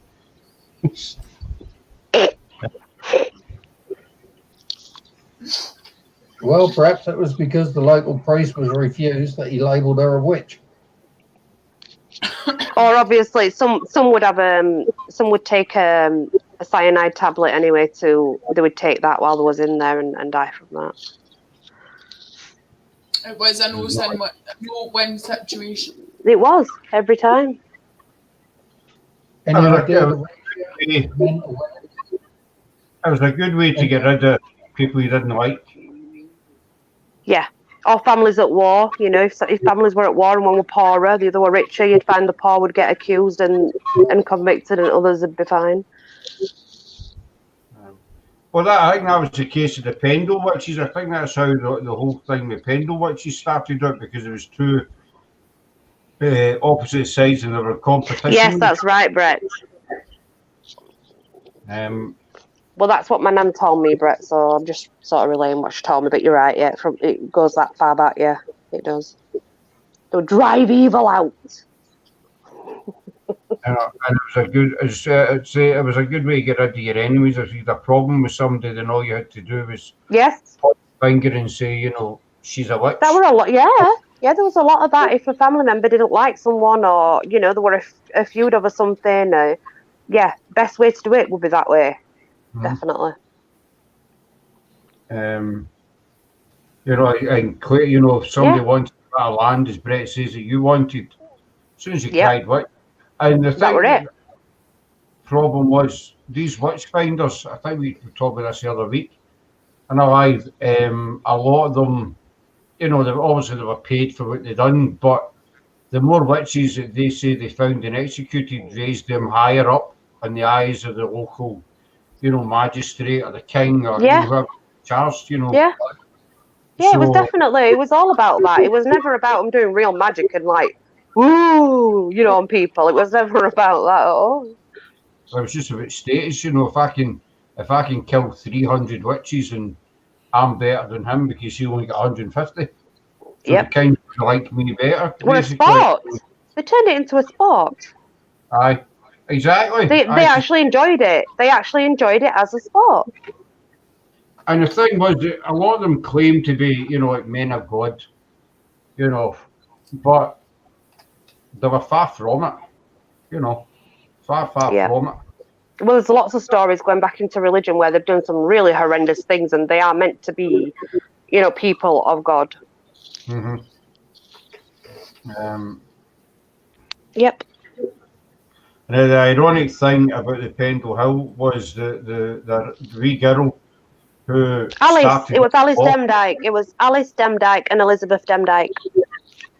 I think it was 20 years later, she actually ended up standing trial for witchcraft herself. Yep. Yeah. I think really tight the legs. I know that when she was younger, she put quite a show on for a courtroom. You know, she was she exaggerated with it. Exaggerated is the word. Trying to get her on tables or something. Yeah. And it's just ironic, you know, she ended up going the same way as the other ones did. But Elizabeth, Demdike, she was one of the accused. She Elizabeth, died before she could stand trial. yeah, she did. And then you had Alice Nutter, but Alice Nutter was different because she kind of came from not a rich family, but a sort of better class of family, I think. Yeah, A bit like your good self, Scott. Clean shaven. She was very clean shaven. Wow. she was very convincing as a kid, yeah. She was, like coached, yeah, she was, yeah. If you go home with a drunk woman, are you considered a body snatcher? If she's conscious, Eddie, then I would say no, but if she's unconscious, then I think that would you would be considered a body snatcher. Does it matter depends. her home or your home? I've never actually done it myself, putting out unconscious women home. Funnily enough, me neither. That's entirely due to you, Claire, that's your thing. So I would say conscious, no. Unconscious, it's a body snatcher. Yeah. Right.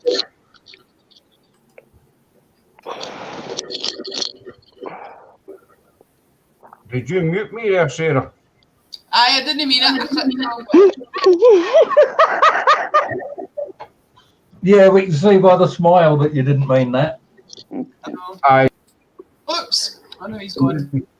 Back. Oh, he's back. No, that was you there. You did that there. Well, she wants a rabbit, you see. Got to start somewhere. Oh, she's gone as well. See, two can do that, Claire, you know what I'm saying? She's gone to salt now. What you want is one of those huge house rabbits. There you go. Scott, get one of rabbit. No chance. One of those huge house rabbits in the spring. Give it a couple of years, and there's your Christmas dinner sorted out. The weather in Scotland is no rabbit friendly, so we couldn't do that to the poor rabbit. We can have a house rabbit. You don't keep rabbits in the house. Yeah, the big ones. You can, apparently. You can?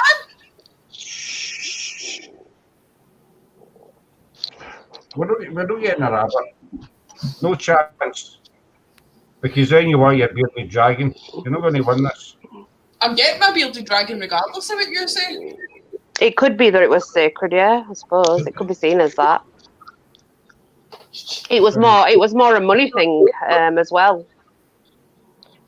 Yeah, dig the hole yourself, throw your relative in there and cover them up. Yep. Yeah, basically. Might have a bit of problem getting the insurance money with no one to write the death certificate. You going to say hello?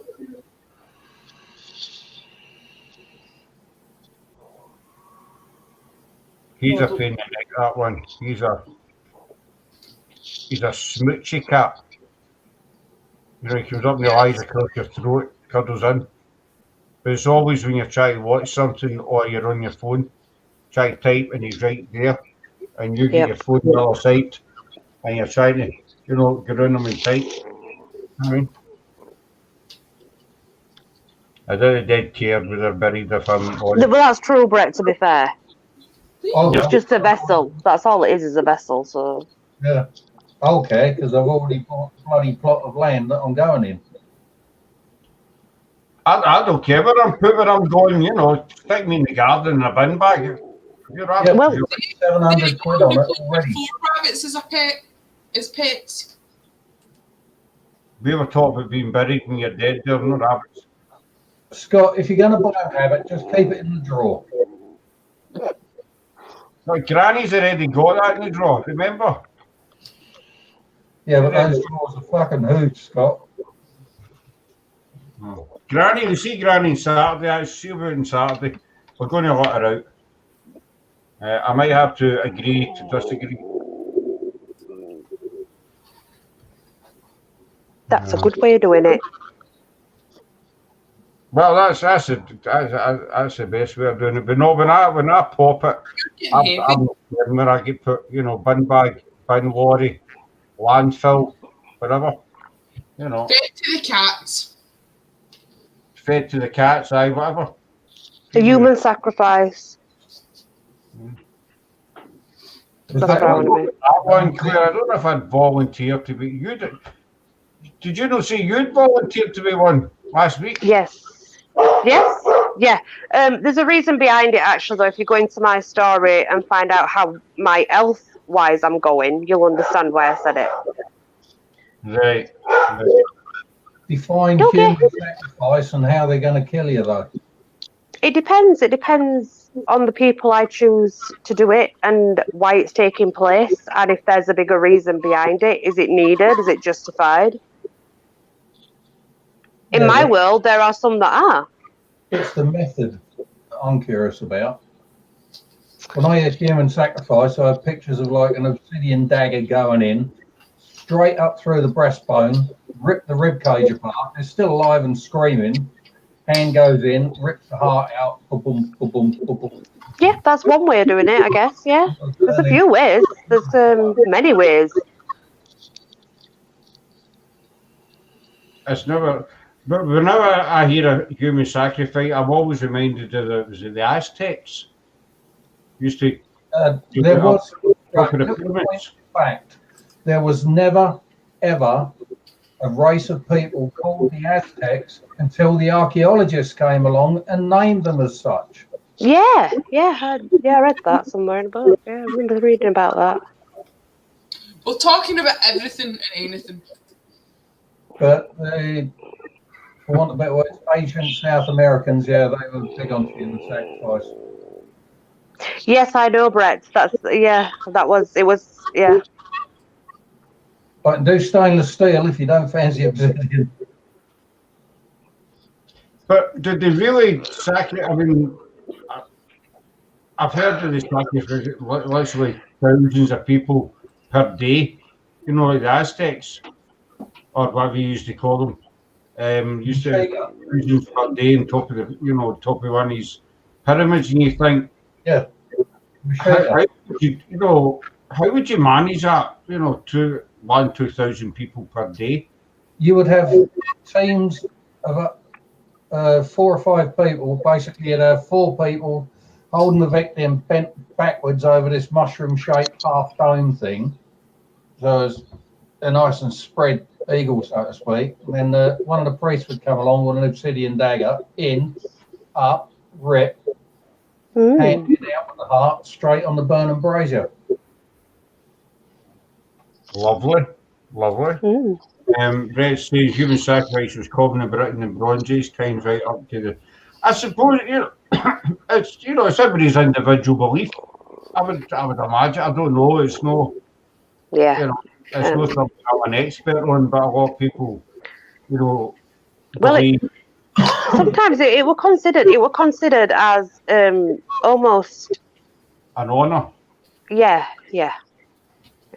Well, even the Vikings did it to a degree, because when the Viking chief died and they were going to send him out with his riches and whatever on his boat and then set fire to it, his wife or lover or whatever he had would be sent with him, even if she's still alive. Yep. Thanks for coming in, Eddie, and I'll talk to you soon, buddy. Bye, guys. Don't work too hard, mate. I wouldn't. But as I say, I think I'm not really an expert on the subject. I have read, certain things it's considered an honour to be sacrificed, for I'll definitely look for them. Nicole, definitely. 3 books at the moment. There's a 4th one coming out next year. War God by Graham Hancock. It's history mixed with story, for want of better words. He's put his own story into it, but it's about what's his fucking name? What was the name of that Spaniard, Nicole? I mean, the human sacrifice, Claire, do you think it's still What's that? today. Oh God, what do I answer to this? Yeah, I mean, it's, Yes, I believe so. However, it's well hidden and it's well hidden. that's what I was going to say. You know, I mean, you hear about these murders up and down the UK and what have you, but if it does still happen, you know, that's today in this country, obviously, it would need to be very well hidden, basically, as you say. Yeah, because of obviously the controversy around it and such. But I do believe it's possibly still done, but it's just well hidden. That's just my belief. Who knows? When it's not well hidden, they commit a terrorist attack. I mean, I believe Correct. it's still going because it's something that's been on for centuries. So why should it just all of a sudden, excuse the pardon the pun, die out? Do you know what I mean? Yeah, exactly. Yeah. Basically, so I believe it still does go on wherever in the UK, probably worldwide, but in the UK, and we just has done that secretly. I believe we don't hear about it. That's right. Yeah. The conspiracy stories surrounding the royal family. Night, Sam. I didn't even know you were there. Sam, good night. Right, Sam. Night, Sam. Go on, sorry, Andy, you were talking. Andy's the conspiracy theories about the royal family and executing young people to promote their longevity and Get away from her. Move. killing the odd princess so as next in line to the throne can marry the next best thing to what a horse looks like. Yep. That's a bit cruel on the horse, really. Yeah, I think so. To say that you look like Camilla Parker Bowles. I can't comment. Look, you take care, Freaky. Thanks for coming in. Are you trying? Who resembles a horse, Andy? Who the what? Who Camilla resembles Parker Bowles. Camilla Parker Bowles. And then I said, that's a bit unfair to the horses. Perhaps we should say she looks more like a camel. Well, to be fair, what we say in our area when someone's ugly, we say they look like the bulldog licking the piss of a nettle. That's what we say. I've never. You won't have known. It's like a Yorkshire thing. The bulldog licking the piss off a nettle. Why is it up here, Scott? It's a bulldog chewing a wasp, isn't it? A bulldog chewing a wasp. Well, it's very similar. Yeah. For decades now, you like a bulldog chewing a wasp.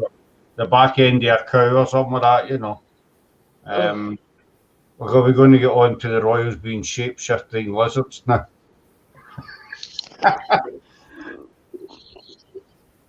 I've heard that theory as well, Brett, and just no comment. No comment.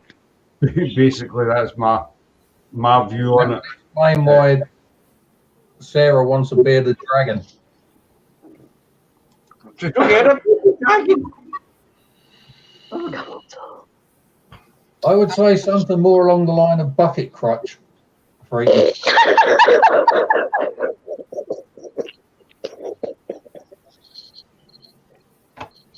Yeah, that's your lie just went down the toilet now, basically, and it's just,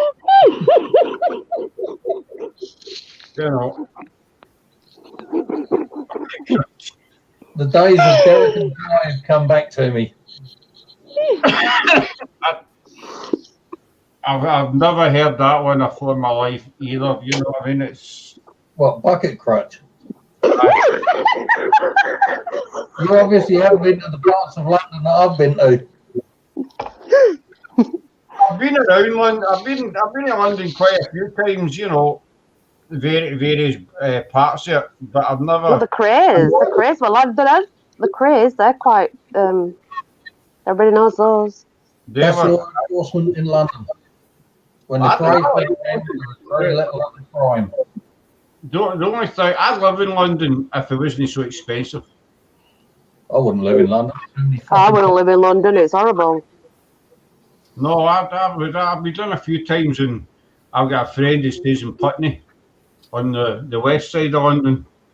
And I always remember being doing one day and I went for a wander and I was looking in the estate, one of these estate agents, and there was flats, so it's like to rent £4,000 or £5,000 per month for a flat just to rent it, 1 bedroom studio flat, and I thought, no chance, Actually, Andy, do you know anything about the books that they would give to the young ladies when they sent them to finishing school? Because I have this book, and it was my great-great-grandma's, and it's been passed, and I've got it now.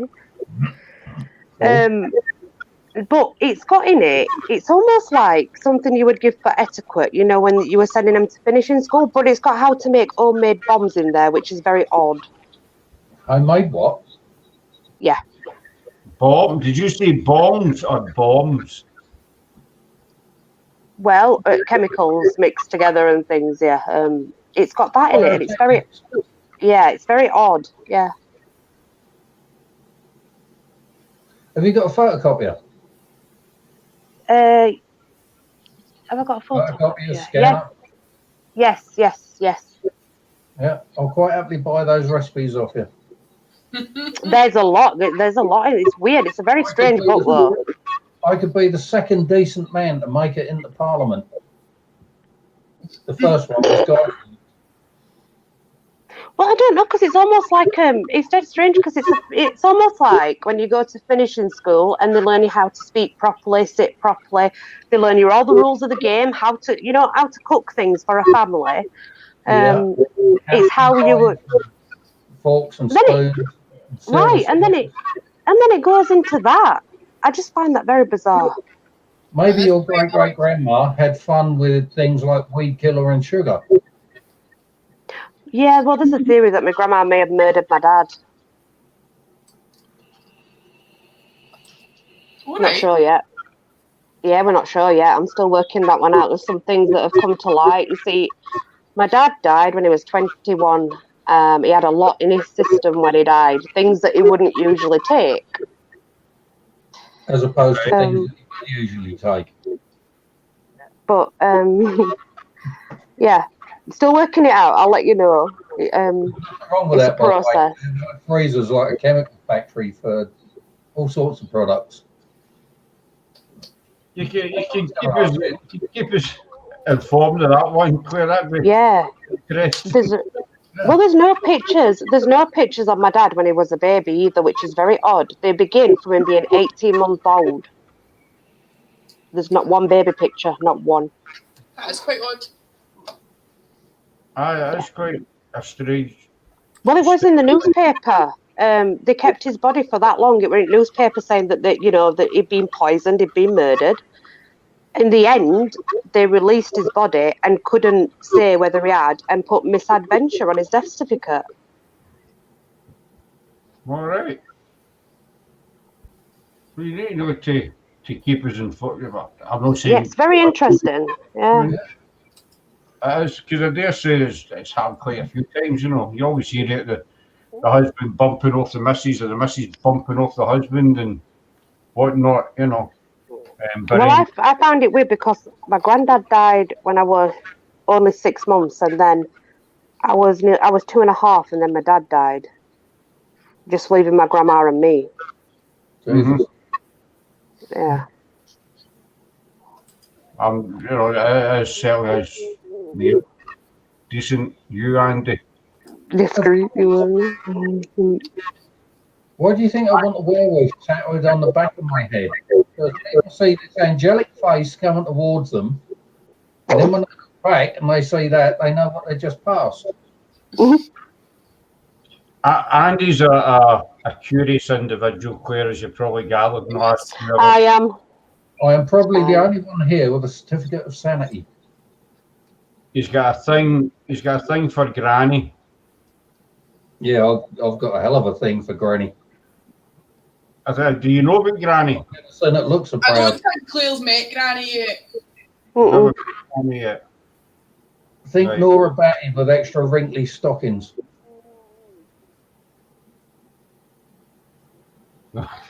You see the confused look there. Very confused. You don't know who Nora Batty is? I think I vaguely remember. I didn't. Bear in mind, Andy, I was raised by my nan. We did not watch TV. She was, Nora Batty was, There's Granny. And I've still got the remnants of that lipstick, but I'm not saying where.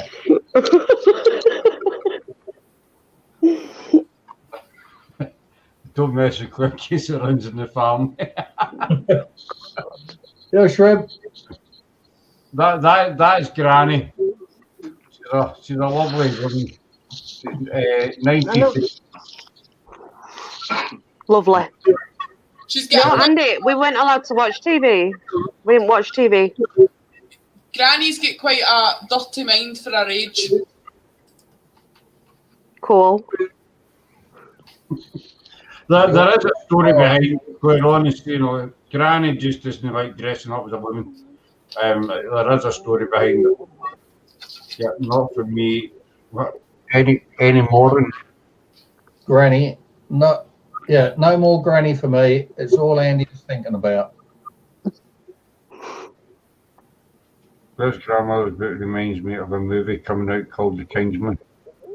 There was a See, film I a like- while ago, The Kingsman. It was Kingsmen. I like my films now. I love my films now. But when I was younger, we were. No. I do my DVDs, but I don't have TV, and I've not had TV since 2003. I've gone the opposite way to how you was brought up. I just can't deal with telly. I'll sum it up in 5 words: death, misery, suffering, greed, brain numbing. I agree. And she says this right, and she's got a 75-inch TV on the wall that's not used.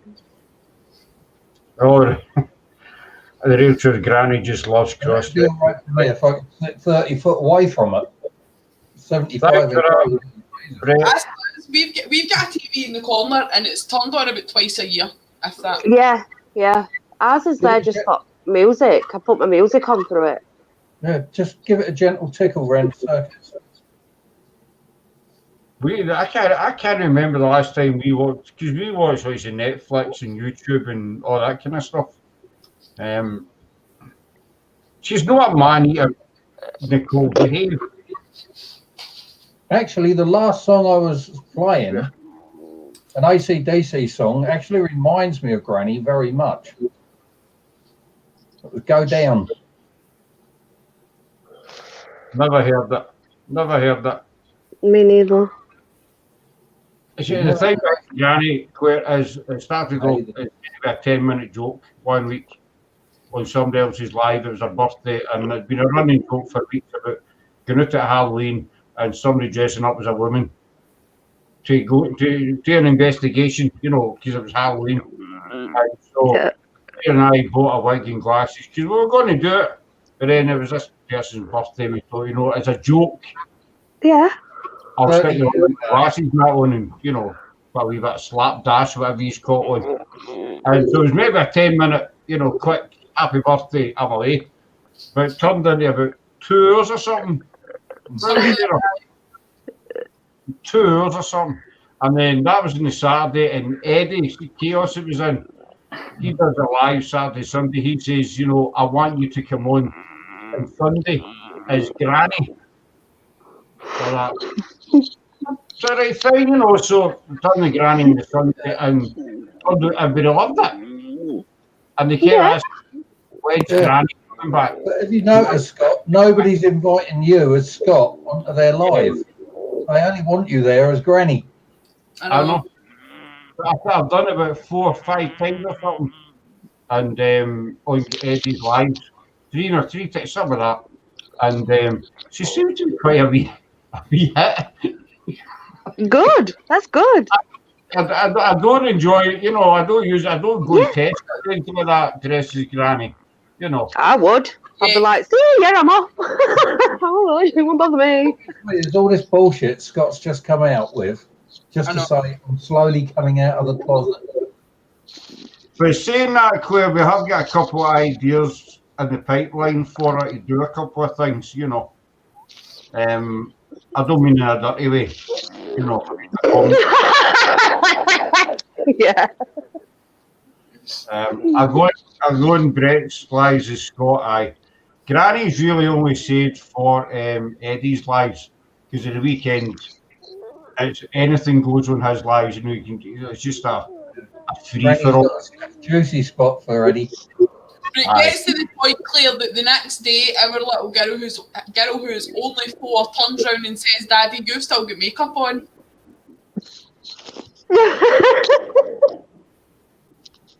Which is something I never thought I'd hear my 4-year-old daughter say.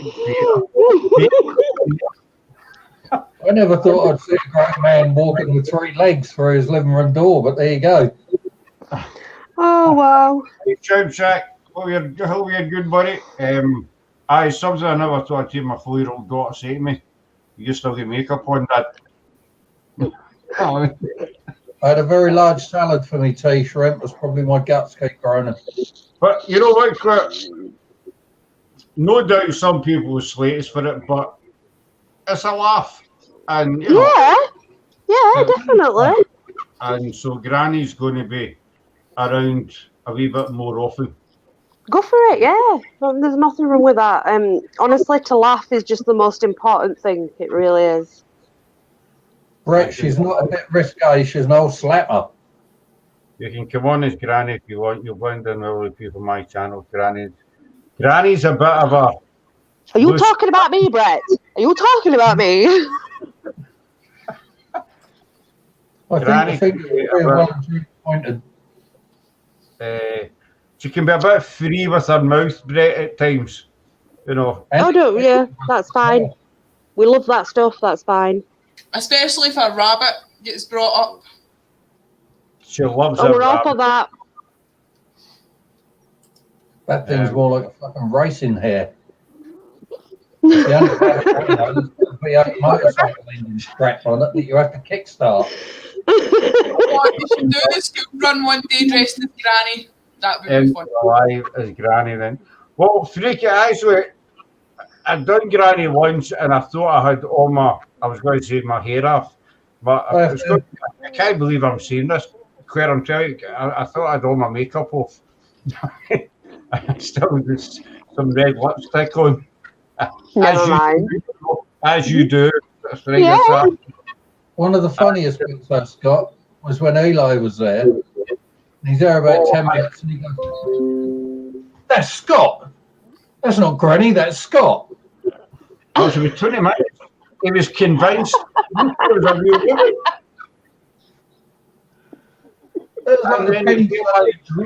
Hey, thanks for coming in, honey. Hope you're well. I was really 20 minutes, and he thought it was a real woman, and then you could see the penny dropping, and he's like, "That's Scott. That's Scott. That's not a woman."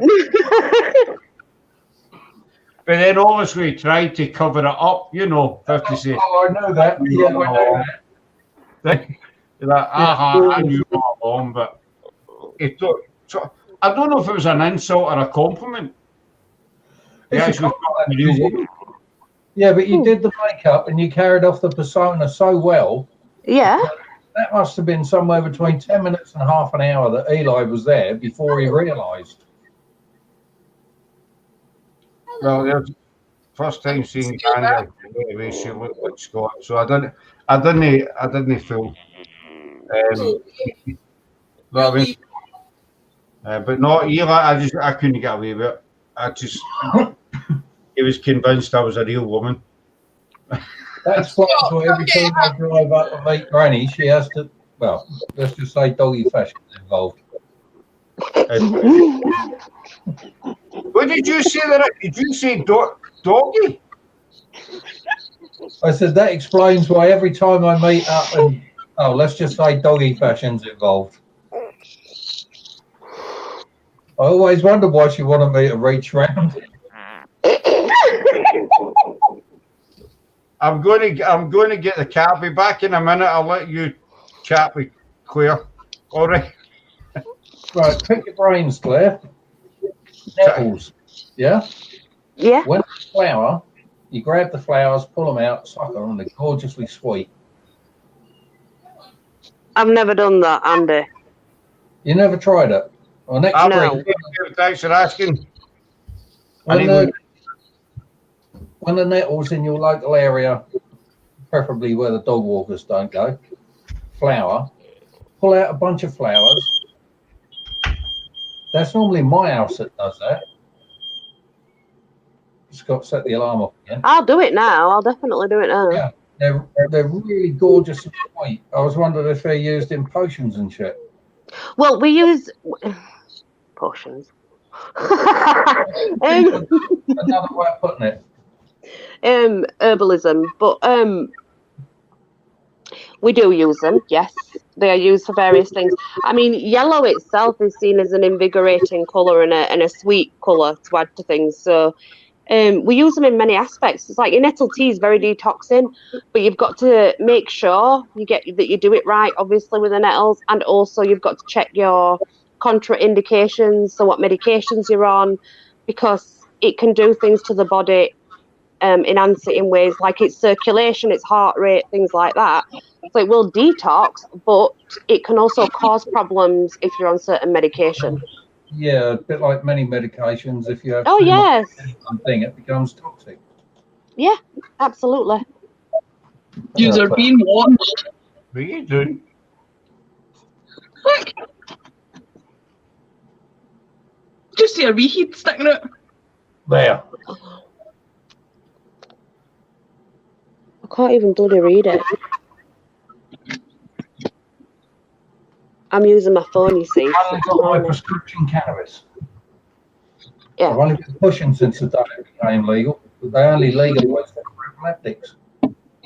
It's a good thing, actually. It's definitely a lot better than what the doctors hand out usually. It's brilliant. I used to take metazapine for sleep. Minimum dose or minimum manufactured dose is 15 milligrams. But they would fuck me up so much the next day that I'd snap one in half with my thumbnail, take half one, and I'd still feel like a bag of shit the next day. Yep. That stuff, I take that, 2 hours later, I'm away with the fairies. Because I'm building my dose. Every time I go up to the next dose, it's like, oh, fuck, that's strong, man. This is like... I'm sorry, but it's healthier for the body anyway, because it's a natural thing. It grew everywhere. That's what it's for. Why is the human body It's a gecko endocannabinoid system within the body if we're not supposed to use the stuff? Hey, come on, you. I'm a big believer in it. I'm for it because I do believe, as a complementary therapist and advanced herbalist, we would promote it, believe it or not, because it is better for the body than any tablet you could get from a doctor's, a chemist, a pharmacist, because it's pure, it's from the earth, it's not being messed with. Yeah. But I had to go to Harley Street to get that shit. Couldn't get it from my own doctors. So, no, not giving you that. It kills the white matter in the brain. Oh, whatever.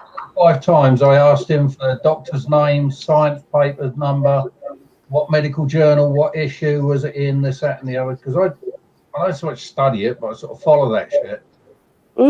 And I came off 15 years of morphine 24/7 with the idea of going on to that. It took me nearly 4 months to get off the morphine. Yep. Oh, and the yeah. only thing I could find, because you're tapering down all the time, the only thing I could find to deal with the withdrawals, which is exactly the same as you'll get as a heroin addict, was to go on the dark net and buy the stuff illegally. Because the cannabis oil sold in the shops, like Holland and Barrett, they'll say it's 5%. Yeah. Now, the way Holland and Barrett do it is they take, it'd be like me serving you a drink. What do you want to drink, Claire? Whiskey and lemonade. Right, yeah, 40% proof whiskey or 40% by volume whiskey. Then I fill up your glass with lemonade. That's no longer 40% by volume, is it? Nope. And I'm just People itching. don't know this. They don't read it, you see. Very true. There's a lot that do that, you know. There's a lot that do that. And people don't read it, so they don't realise that it's not what they actually think it is that they're getting. No, they just read the front label, 15%, 20%, whatever. Yep. And the other thing people don't realise how expensive it is. 2 of them little bottles was 325 quid. I don't have a clue what you're talking about, Sam. Cannabis oil. Medical cannabis oil. Oh, right. If you've ever had spice cookies or spice cakes or anything like that. Never. I was started on 0.25 of a mil on that. And you got a little syringe that's about that long, no needle obviously. Pops in the cap, squeeze down to 1/4 of a mil. The whole syringe is only 1 mil. Good for you, Brett. Well done. All the cookies I've asked us. Yeah, first night I had 1/4 of a mil, and I've got to work my way up to 1 mil twice a day. And I was supposed to go 3 days at 1/4, and then 3 days at half, 3 at 3/4. But after the first night, I thought, didn't get any better sleep, didn't get nothing out of that. Fucking waste time. I'll double it and do 1/2 a mil tonight. And that first night I'd done 1/2 a mil. Fucking hell, I was baked. When I shut my eyes, there was these lovely oily colours going around everywhere. Well, they all grow it round where I live, believe it or not. Yeah. I don't blame them. I know that the guy in the corner, he's allowed to grow for medicinal reasons because he's quite poorly. I think it's got loads of potential, that stuff. It has, very much so. And unlike opiate painkillers, people don't die of overdose on that. If I was to drink the whole bottle, all I'd do is I'd get the shits the next day from having 40 mils of oil. Yep. It could be spry, crisp and dry. That could be oil for the car, any oil. You drink that much oil, you'll get the shits. What is fentanyl? Fentanyl. Let's go back in history. Doctors used to treat pain with opium. Opium became too expensive, and it was the sufferers of chronic pain and that were footing the bill for it all the time. So some helpful little scientist decided to invent this product, many times stronger, and he called it heroin. That got out on the streets, went apeshit, and no longer became viable. So some brainy scientist invented fentanyl to replace heroin. Now, some of these fentanyls are 1,000 times stronger, weight measure for weight measure, than heroin. I know one guy last year in Kent. He'd done his work's work. They found the text messages on his phone. He texted his mate when he was on his way home from work. Off out tonight. Yep, great. I'll get showered. I'm going to go score some smoke for tonight. And he gets around to his dealer's place, and his dealer says, I've got this wonderful easy. Do you want some? So he buys some of them. That night on the way to the pub, pops 2 of these E's, drops down dead. They're not ecstasy, they're fentanyl. Yep. Which is why anything I use or buy, I test. I even put a video again on YouTube. They ain't took it down yet on how to test what you bought to make sure it is what it is. I'm not being funny. You buy a cannabis product. No, yeah. Just smell it. No. Yeah. Yeah. Scott's got things going bump in the night. I know. I kicked them out of here because the lizard's out and about, so they were pure staring at her. Just knocked over my Buddha lamp. Sorry, folks. Don't touch the lamp.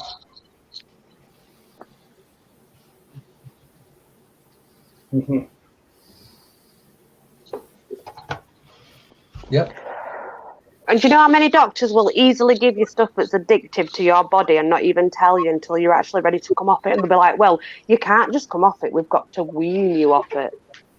Every one of them. I've heard that before, getting weaned off with something. when I had to go see a shrink November, December last year, let me give you some of these. No. Let me give you some of them. No. Let me give you some of that. No. Why not? I said, well, how many of all these different products you offering me are addictive? He said, well, all of them. I said, how many of them have got on the health data safety sheet may cause suicidal tendencies? He said, well, all of them. I said, you want to give that to someone who's tried suicide? Right. Makes no sense. Well, how can I help you then? I said, therapy, whatever, but I'm not taking pills. I'd probably do aromatherapy and reflexology. That's what I'd say, but that's me. I did COVID. I didn't catch COVID. It just stopped me getting out in the car and committing murder. What's your views happened? I couldn't have driven 300 odd miles from here, butchered someone, and then driven back without the police picking me up. True. What's your views on spiritualist healing? You know, you go to spiritualist church, you get spiritualist healing. Oh, I believe in spiritual healing, but it's like, oh gosh. Not as many people can do it as claim it. Right, thank you. Because it's all about alchemy, actually. It starts with alchemy, spiritual healing, and there is a long process to a proper spiritual healing session. And some people are being known to quit halfway through because they just can't make it to the end. It's bigger than what you think when it's done properly. The reason I was asking is because years and years ago, I used to go to spiritualist churches in Glasgow, and there's one main one in Sucky Hall Street, and I used to go there right every Sunday. And one week I was there, and they had a healer in, and it says that I'd never tried it before, and they says, well, if anybody's want to try it, you know, you can stay back. So I stayed back, and we were all sitting in a circle, and this woman went round each one, and she you know, she came to me, and after I felt really kind of zoned out. Light energy. You know, just totally relaxed. And what was she burning though? Was she burning any oils? Did she have any incense? Just giving in just her hands, you know, Reiki, yeah. Long time ago.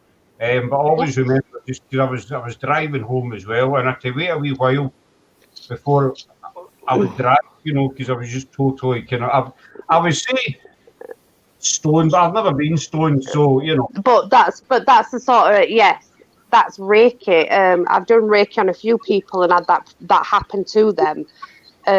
So it's basically taking the universe's energy through us as a conduit. It's not our power, it's the universe's power, it's the energy around us, and we take that and we're the conduit and we give it to others to make them feel better.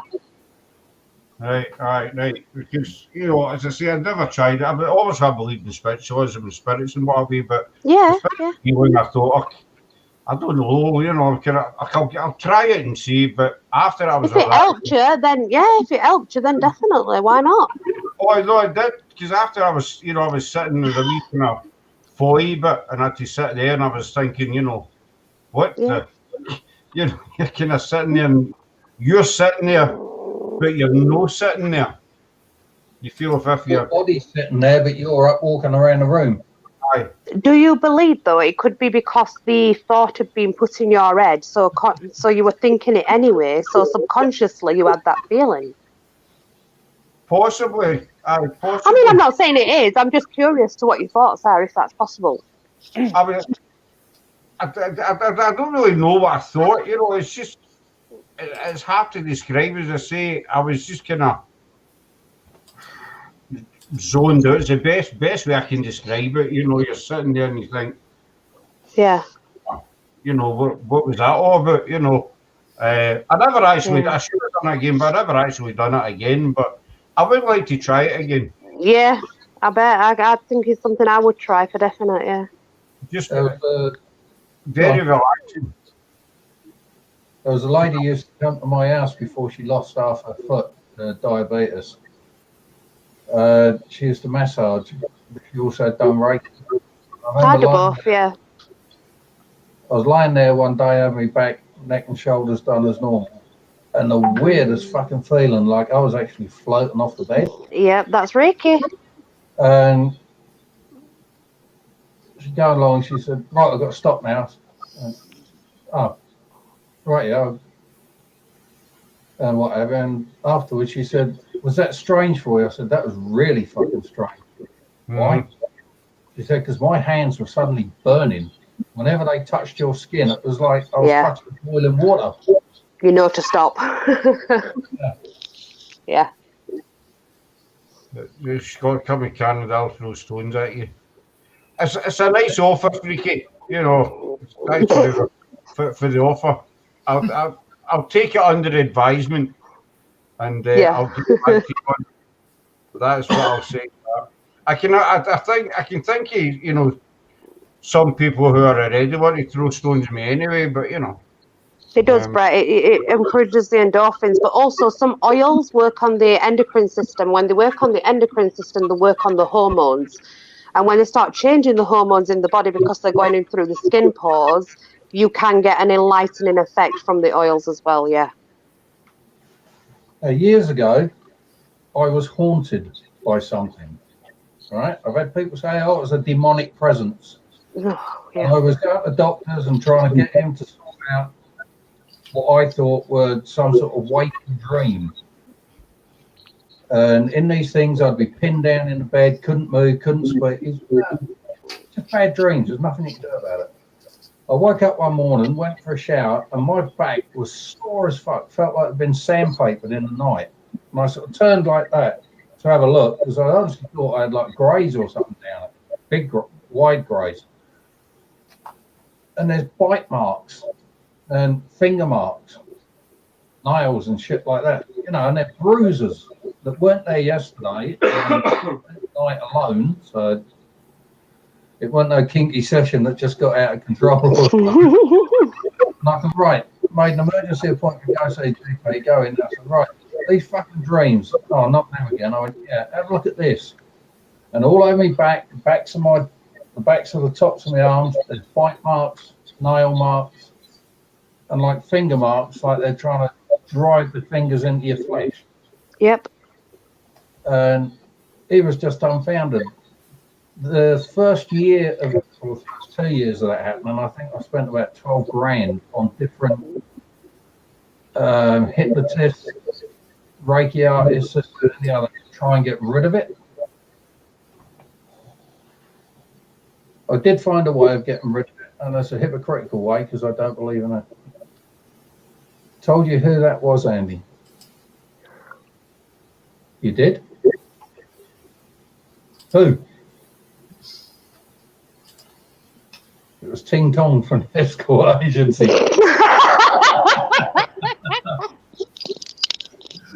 She only got like that, Brett, and I refused to pay her.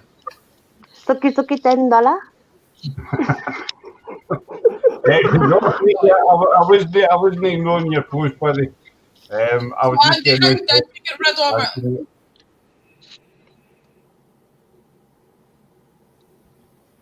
How did you get rid of it, Andy?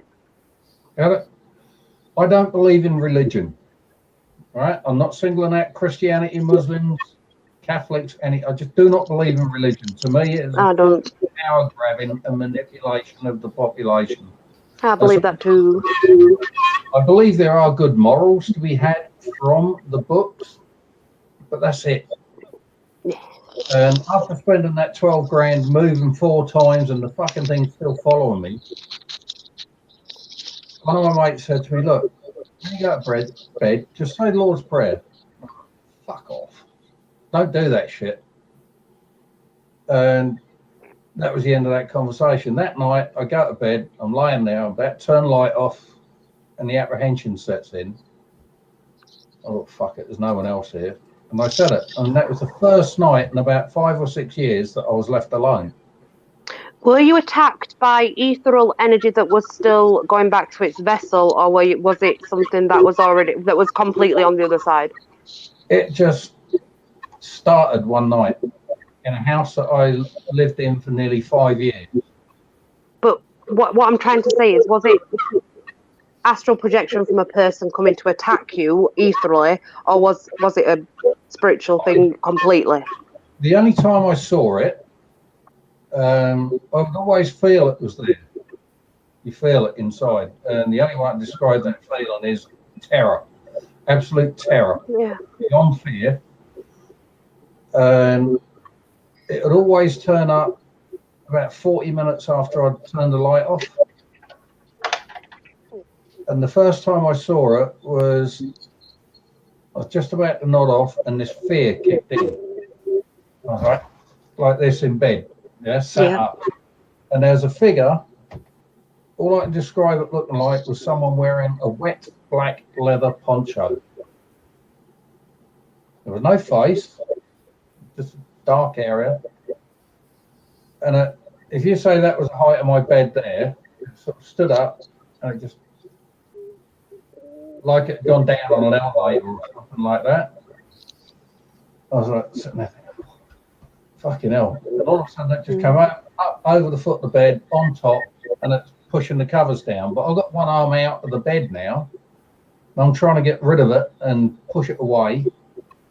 And my hand somehow went into its mouth with the little finger, went in beside its cheek and teeth. And I managed to reach over, hit the light, and the instant that light went on, the fear was gone, that was gone, everything was gone. Yeah? Mm-hmm. I don't know about you, but after an experience like that, I just can't turn the light off, go back to sleep. I was out in the kitchen making coffee, smoking myself. Yeah. And I looked at the hand, and there's like a human bite print both sides of my hand.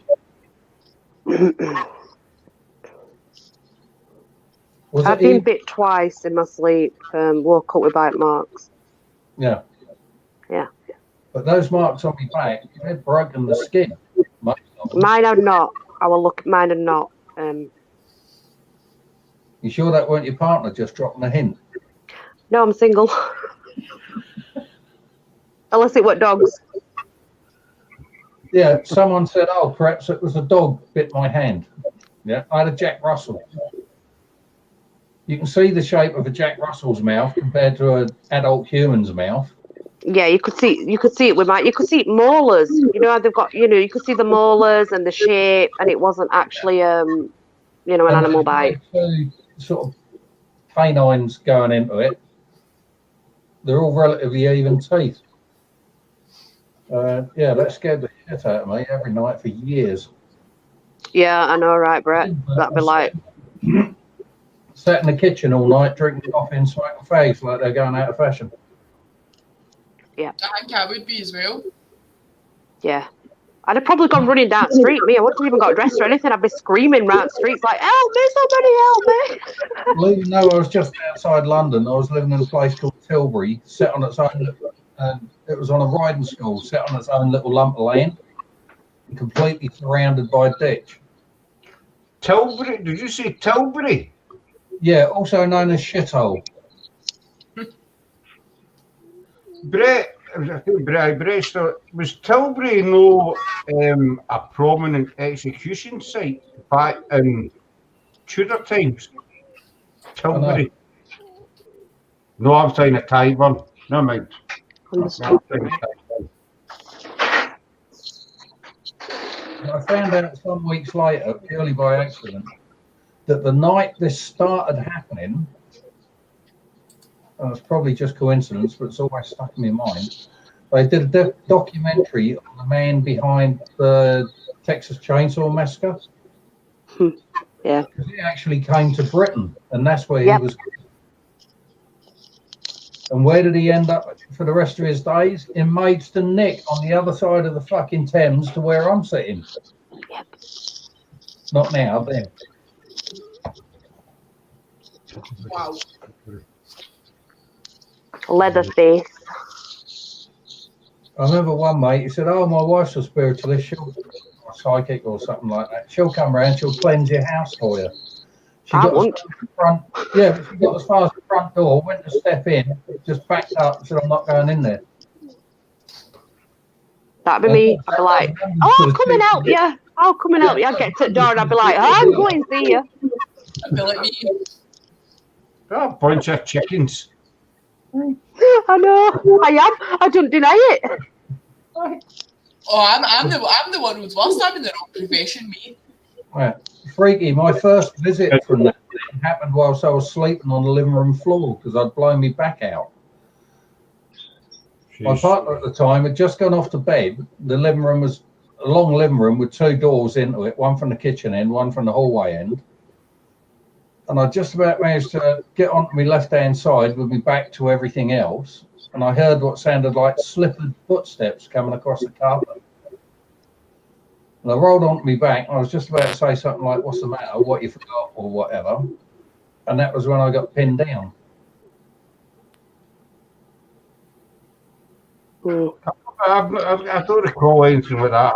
Any experiences beating up with anything. I woke up with some really, really vivid dreams that I believed were true. I let you park your car in the hall. Oh dear.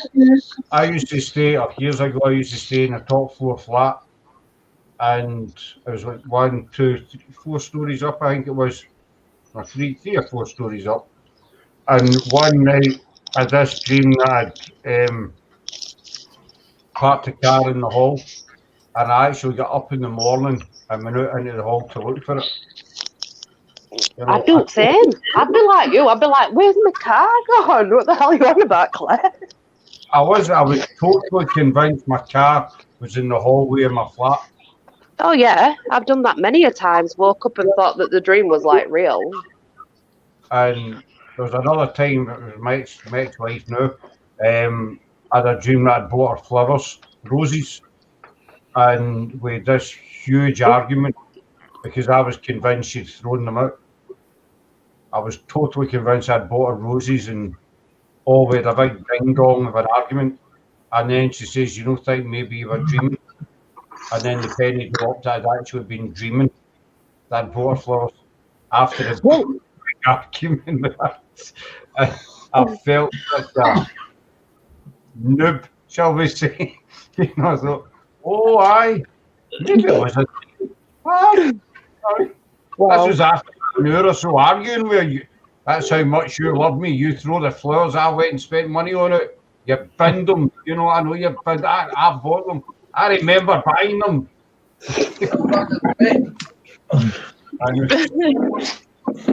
Well, I've only had one kind of. I had sleep paralysis, I suppose you would call it. That's what they say it is, right? That's what they say. I've had one of them, and black figure, pig mask, had a pig face. I couldn't move, I couldn't scream, couldn't do anything really. Horrible. Terrifying. I know I talk in my sleep.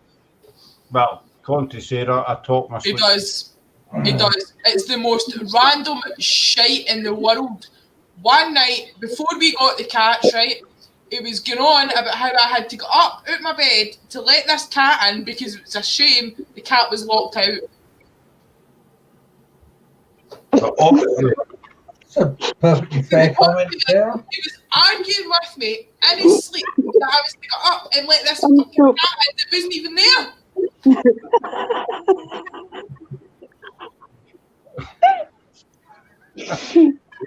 I just don't know. No, Brett, I dreamt I'd parked the car in the hallway of my top floor flat, and I actually went out in the morning, went out of the bedroom in the morning, and was puzzled when it wasn't sitting there.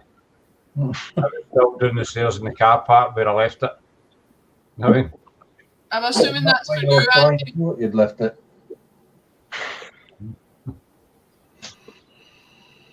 Where was it? Why was your back lit?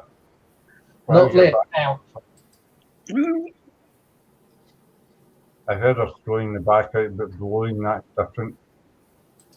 Same thing, different expression, Freaky. Sleep paralysis, I don't think that would be a net, you know, I would imagine that would be quite a unpleasant experience.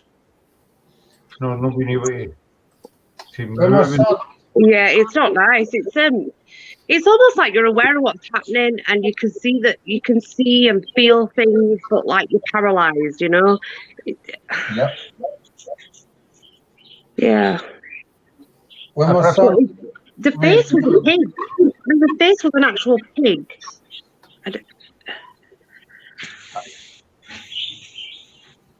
Just weird. It's just, you know, that would be. Scared me a lot. Scared me, yeah. How do you know what your face looked like? Not my face, the thing's face outside of the bed, the figure. Yeah, got you. It literally looked like a deformed pig face staring at me in a black cloak. Have you seen that film, Lonely Place to Die? No. Set up in Jockland. There's like a street festival going on when the last survivors make it back to this town. One of the killers, he kills one of the party people on this street celebration, and they've got pig masks. Oh. Like fire and all sorts of shit there. I wonder if that's got some other meaning. Yeah, maybe. Maybe. No idea. Well, folks, we've been on for 2 hours and 40 minutes. I think we're going to wrap it up just now. That held out.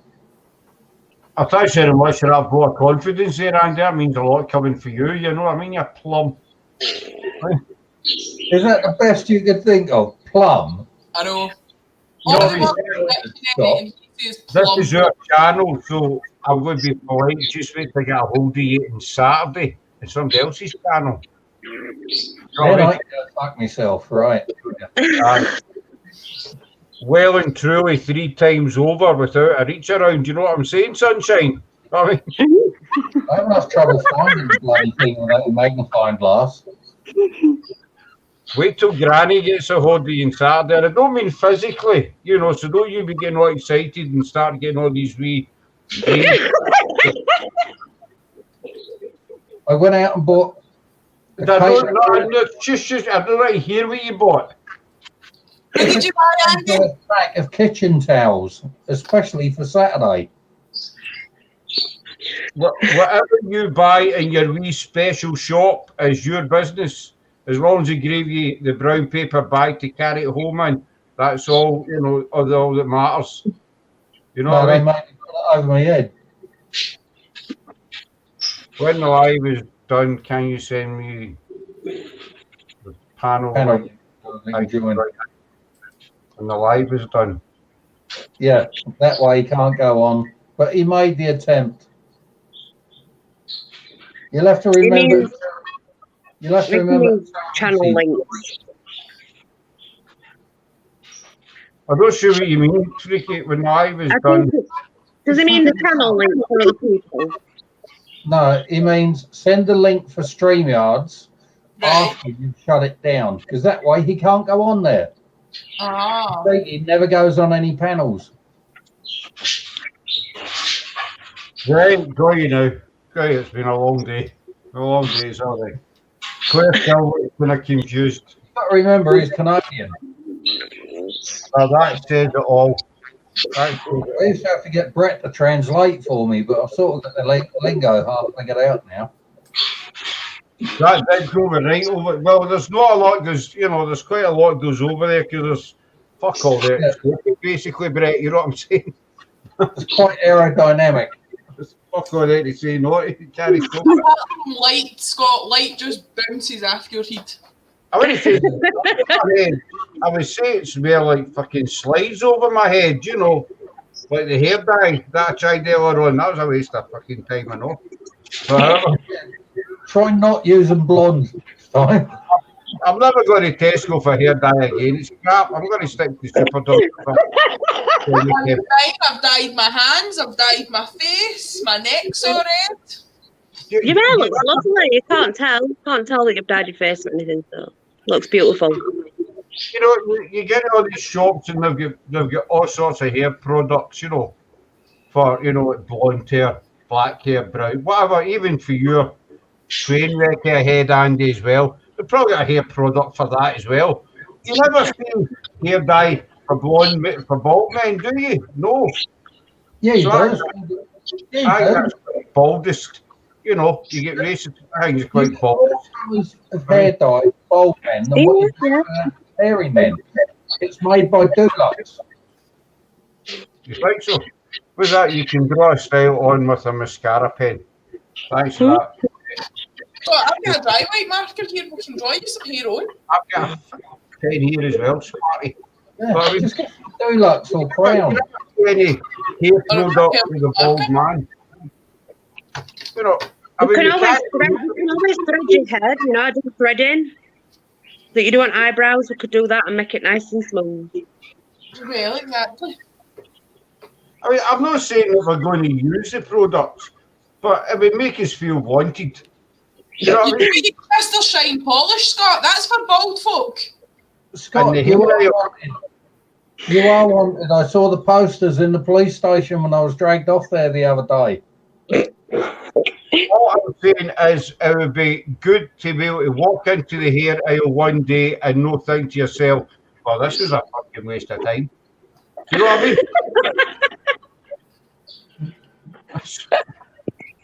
That's all I'm Yeah. saying. The code for bald men. Would you, I've got a comb here as well somewhere. I don't know why I've got it, but I've got a comb, I think. You know what I mean? It was your great grandfather's one. You can draw some brown colour. Charlie Brown ones. I thought I see ugly ones. So I misread that comment there. But how do we go to my baldness anyway? You brought the subject up. Did I? Yeah. I can't bring it up, can I? So I may as well bring something up. I mean, Talk about being bald and a Brazilian, and I thought you were Scottish. that's what I was going to say. You're going to get hold of you on Saturday, boy. You'll be one sorry Jimmy then, as they We say. don't do Brazilians anymore. I'm a beauty therapist. We don't do Brazilians anymore. We do the Hollywood now. What's that? Get the broadcast out and run that over a few times. Dare I ask what the Hollywood is? The Hollywood. Definitely not. Don't. You Like, wonder who the goes up Hollywood. to- The Hollywood is waxing everywhere around the genital area, including the anus. Yeah. So pretty much the back of the neck. Is that not a crack back and sack or something? That would be for a man, but for a woman, it's a Hollywood. So it's the same. It's the female version. Yeah, well, I mean, that's a slang version. I mean, we wouldn't sell it like that, Scott. You know what I'm saying? We won't be beauty therapists and good stuff. Butt crack and sack wax for women. You want to come up to Glasgow then, though, and have a wee look at the beauty salons up here, but they say, you know what I'm saying? I'll never forget seeing my mother-in-law on the beach in a swimming costume. It was like she had sideburns going down the insides of her knees. Oh dear, not good. Then you could wear a thong as granny. Yep. But I'm going to tell you, absolutely hurt. Honestly, when I've done it, grown men have screamed like a bitch. Oh, no wax. See, you quite slow before we go. Long time ago, I was seeing this female, for want of a better word. And we were drunk one night in our house, and we started talking about. But for some reason, we started. You know the times you get drunk and you talk rubbish. Yep. Every single time. You know, a bit like Andy when he's sober. However, but we go to the subject of waxing, and I was saying, it's a piece of cake, you know, any time, you know. And she says, well, you know, I'll wax your leg. Mm. I let her do the top wee section of my leg, one strip, and it hurt like hell. Yep. Oh, never again. Never, ever again. And I was drunk, and I felt the pain. You say that, Scott, but you let me wax your back. But see how most people like rip it off in the winter? No me. I done it so slowly that all the sticky stuff was still left on his back. And then I thought it'd be funny and try and wash it off with a baby wipe. So that then gets stuck.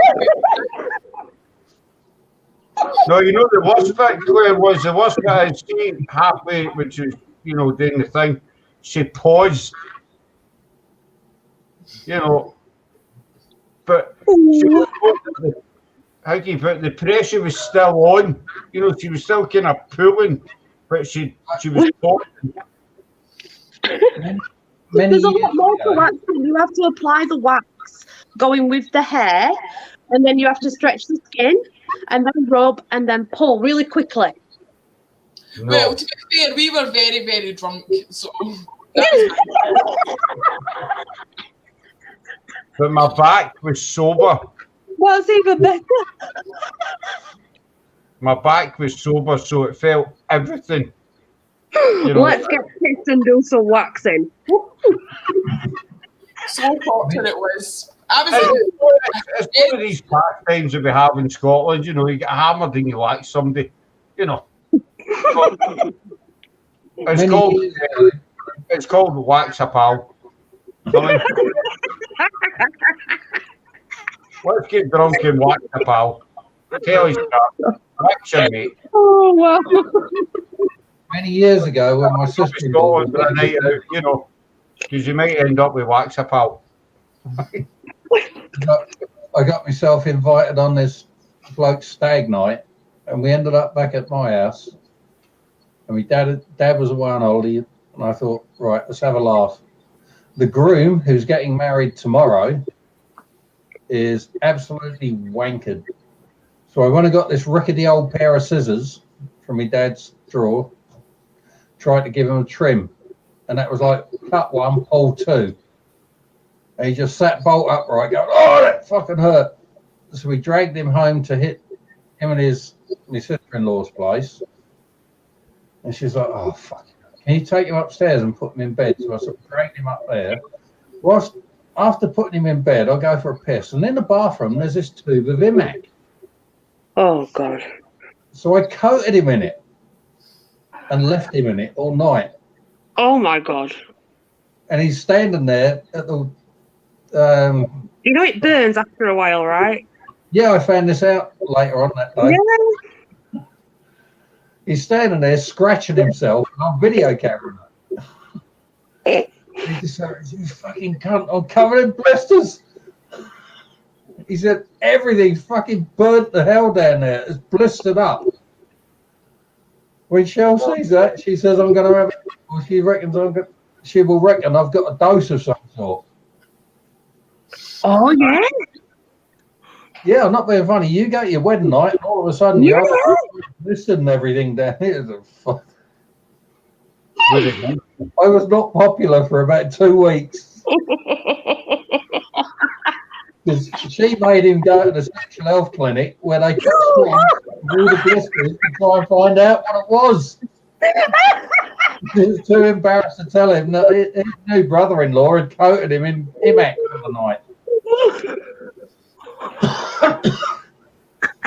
Oh, You see, Andy, that's the reason there's divorces, things like that. indeed. Maybe I was only getting married the next day, so, you know, what the fuck. Wow. Well, on that note, folks, we shall bid you good night. But back on tomorrow night, 9 o'clock. I hope you join us. Join us in panel. You're very welcome to it. I believe Brett's coming up in panel as well for the Winchester House Part 2. Okay, that's right. That's right. So hopefully you'll join us. Not you, Andy. No, you're not talking. Yeah, I know. I can fuck off and die. Aye, exactly. It's okay, Andy. You're welcome on my channel Yeah. anytime. Expressly from the heart. Exactly. Claire, you are more than welcome at any time on our panel. Andy, you are not. You're welcome on mine anytime. As soon as I'm settled and back up and live, you are more than welcome to come. Oh, we'll hold you to that, dear. We'll hold you to that. Andy, we will not.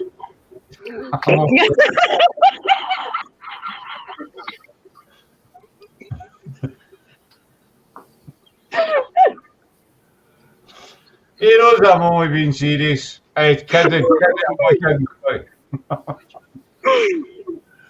Oh, Thanks for everybody for coming in. You can leave your comments your way out, your thumbs up, your thumbs down, etc., etc. Claire, it's been an absolute pleasure having you on panel. Thank you. Thank you so Andy, much. it's not. yeah, I know I only got in here by putting my name as Claire to start with, but I don't know how you got here. I was saying that like you, and if I'd seen your name, you'd be well bombed. I'm telling you, no chance. I like Andy. let's just say that you won't have to treat Sarah to anything for 2 weeks for the money I had to part with to get on it tonight. That's all right. Well, hopefully we'll see you tomorrow night as well, and everybody in the chat as well for Winchester Part 2. Yeah. Ooh. So it should be interesting. So take care, everybody. Thanks very much for coming.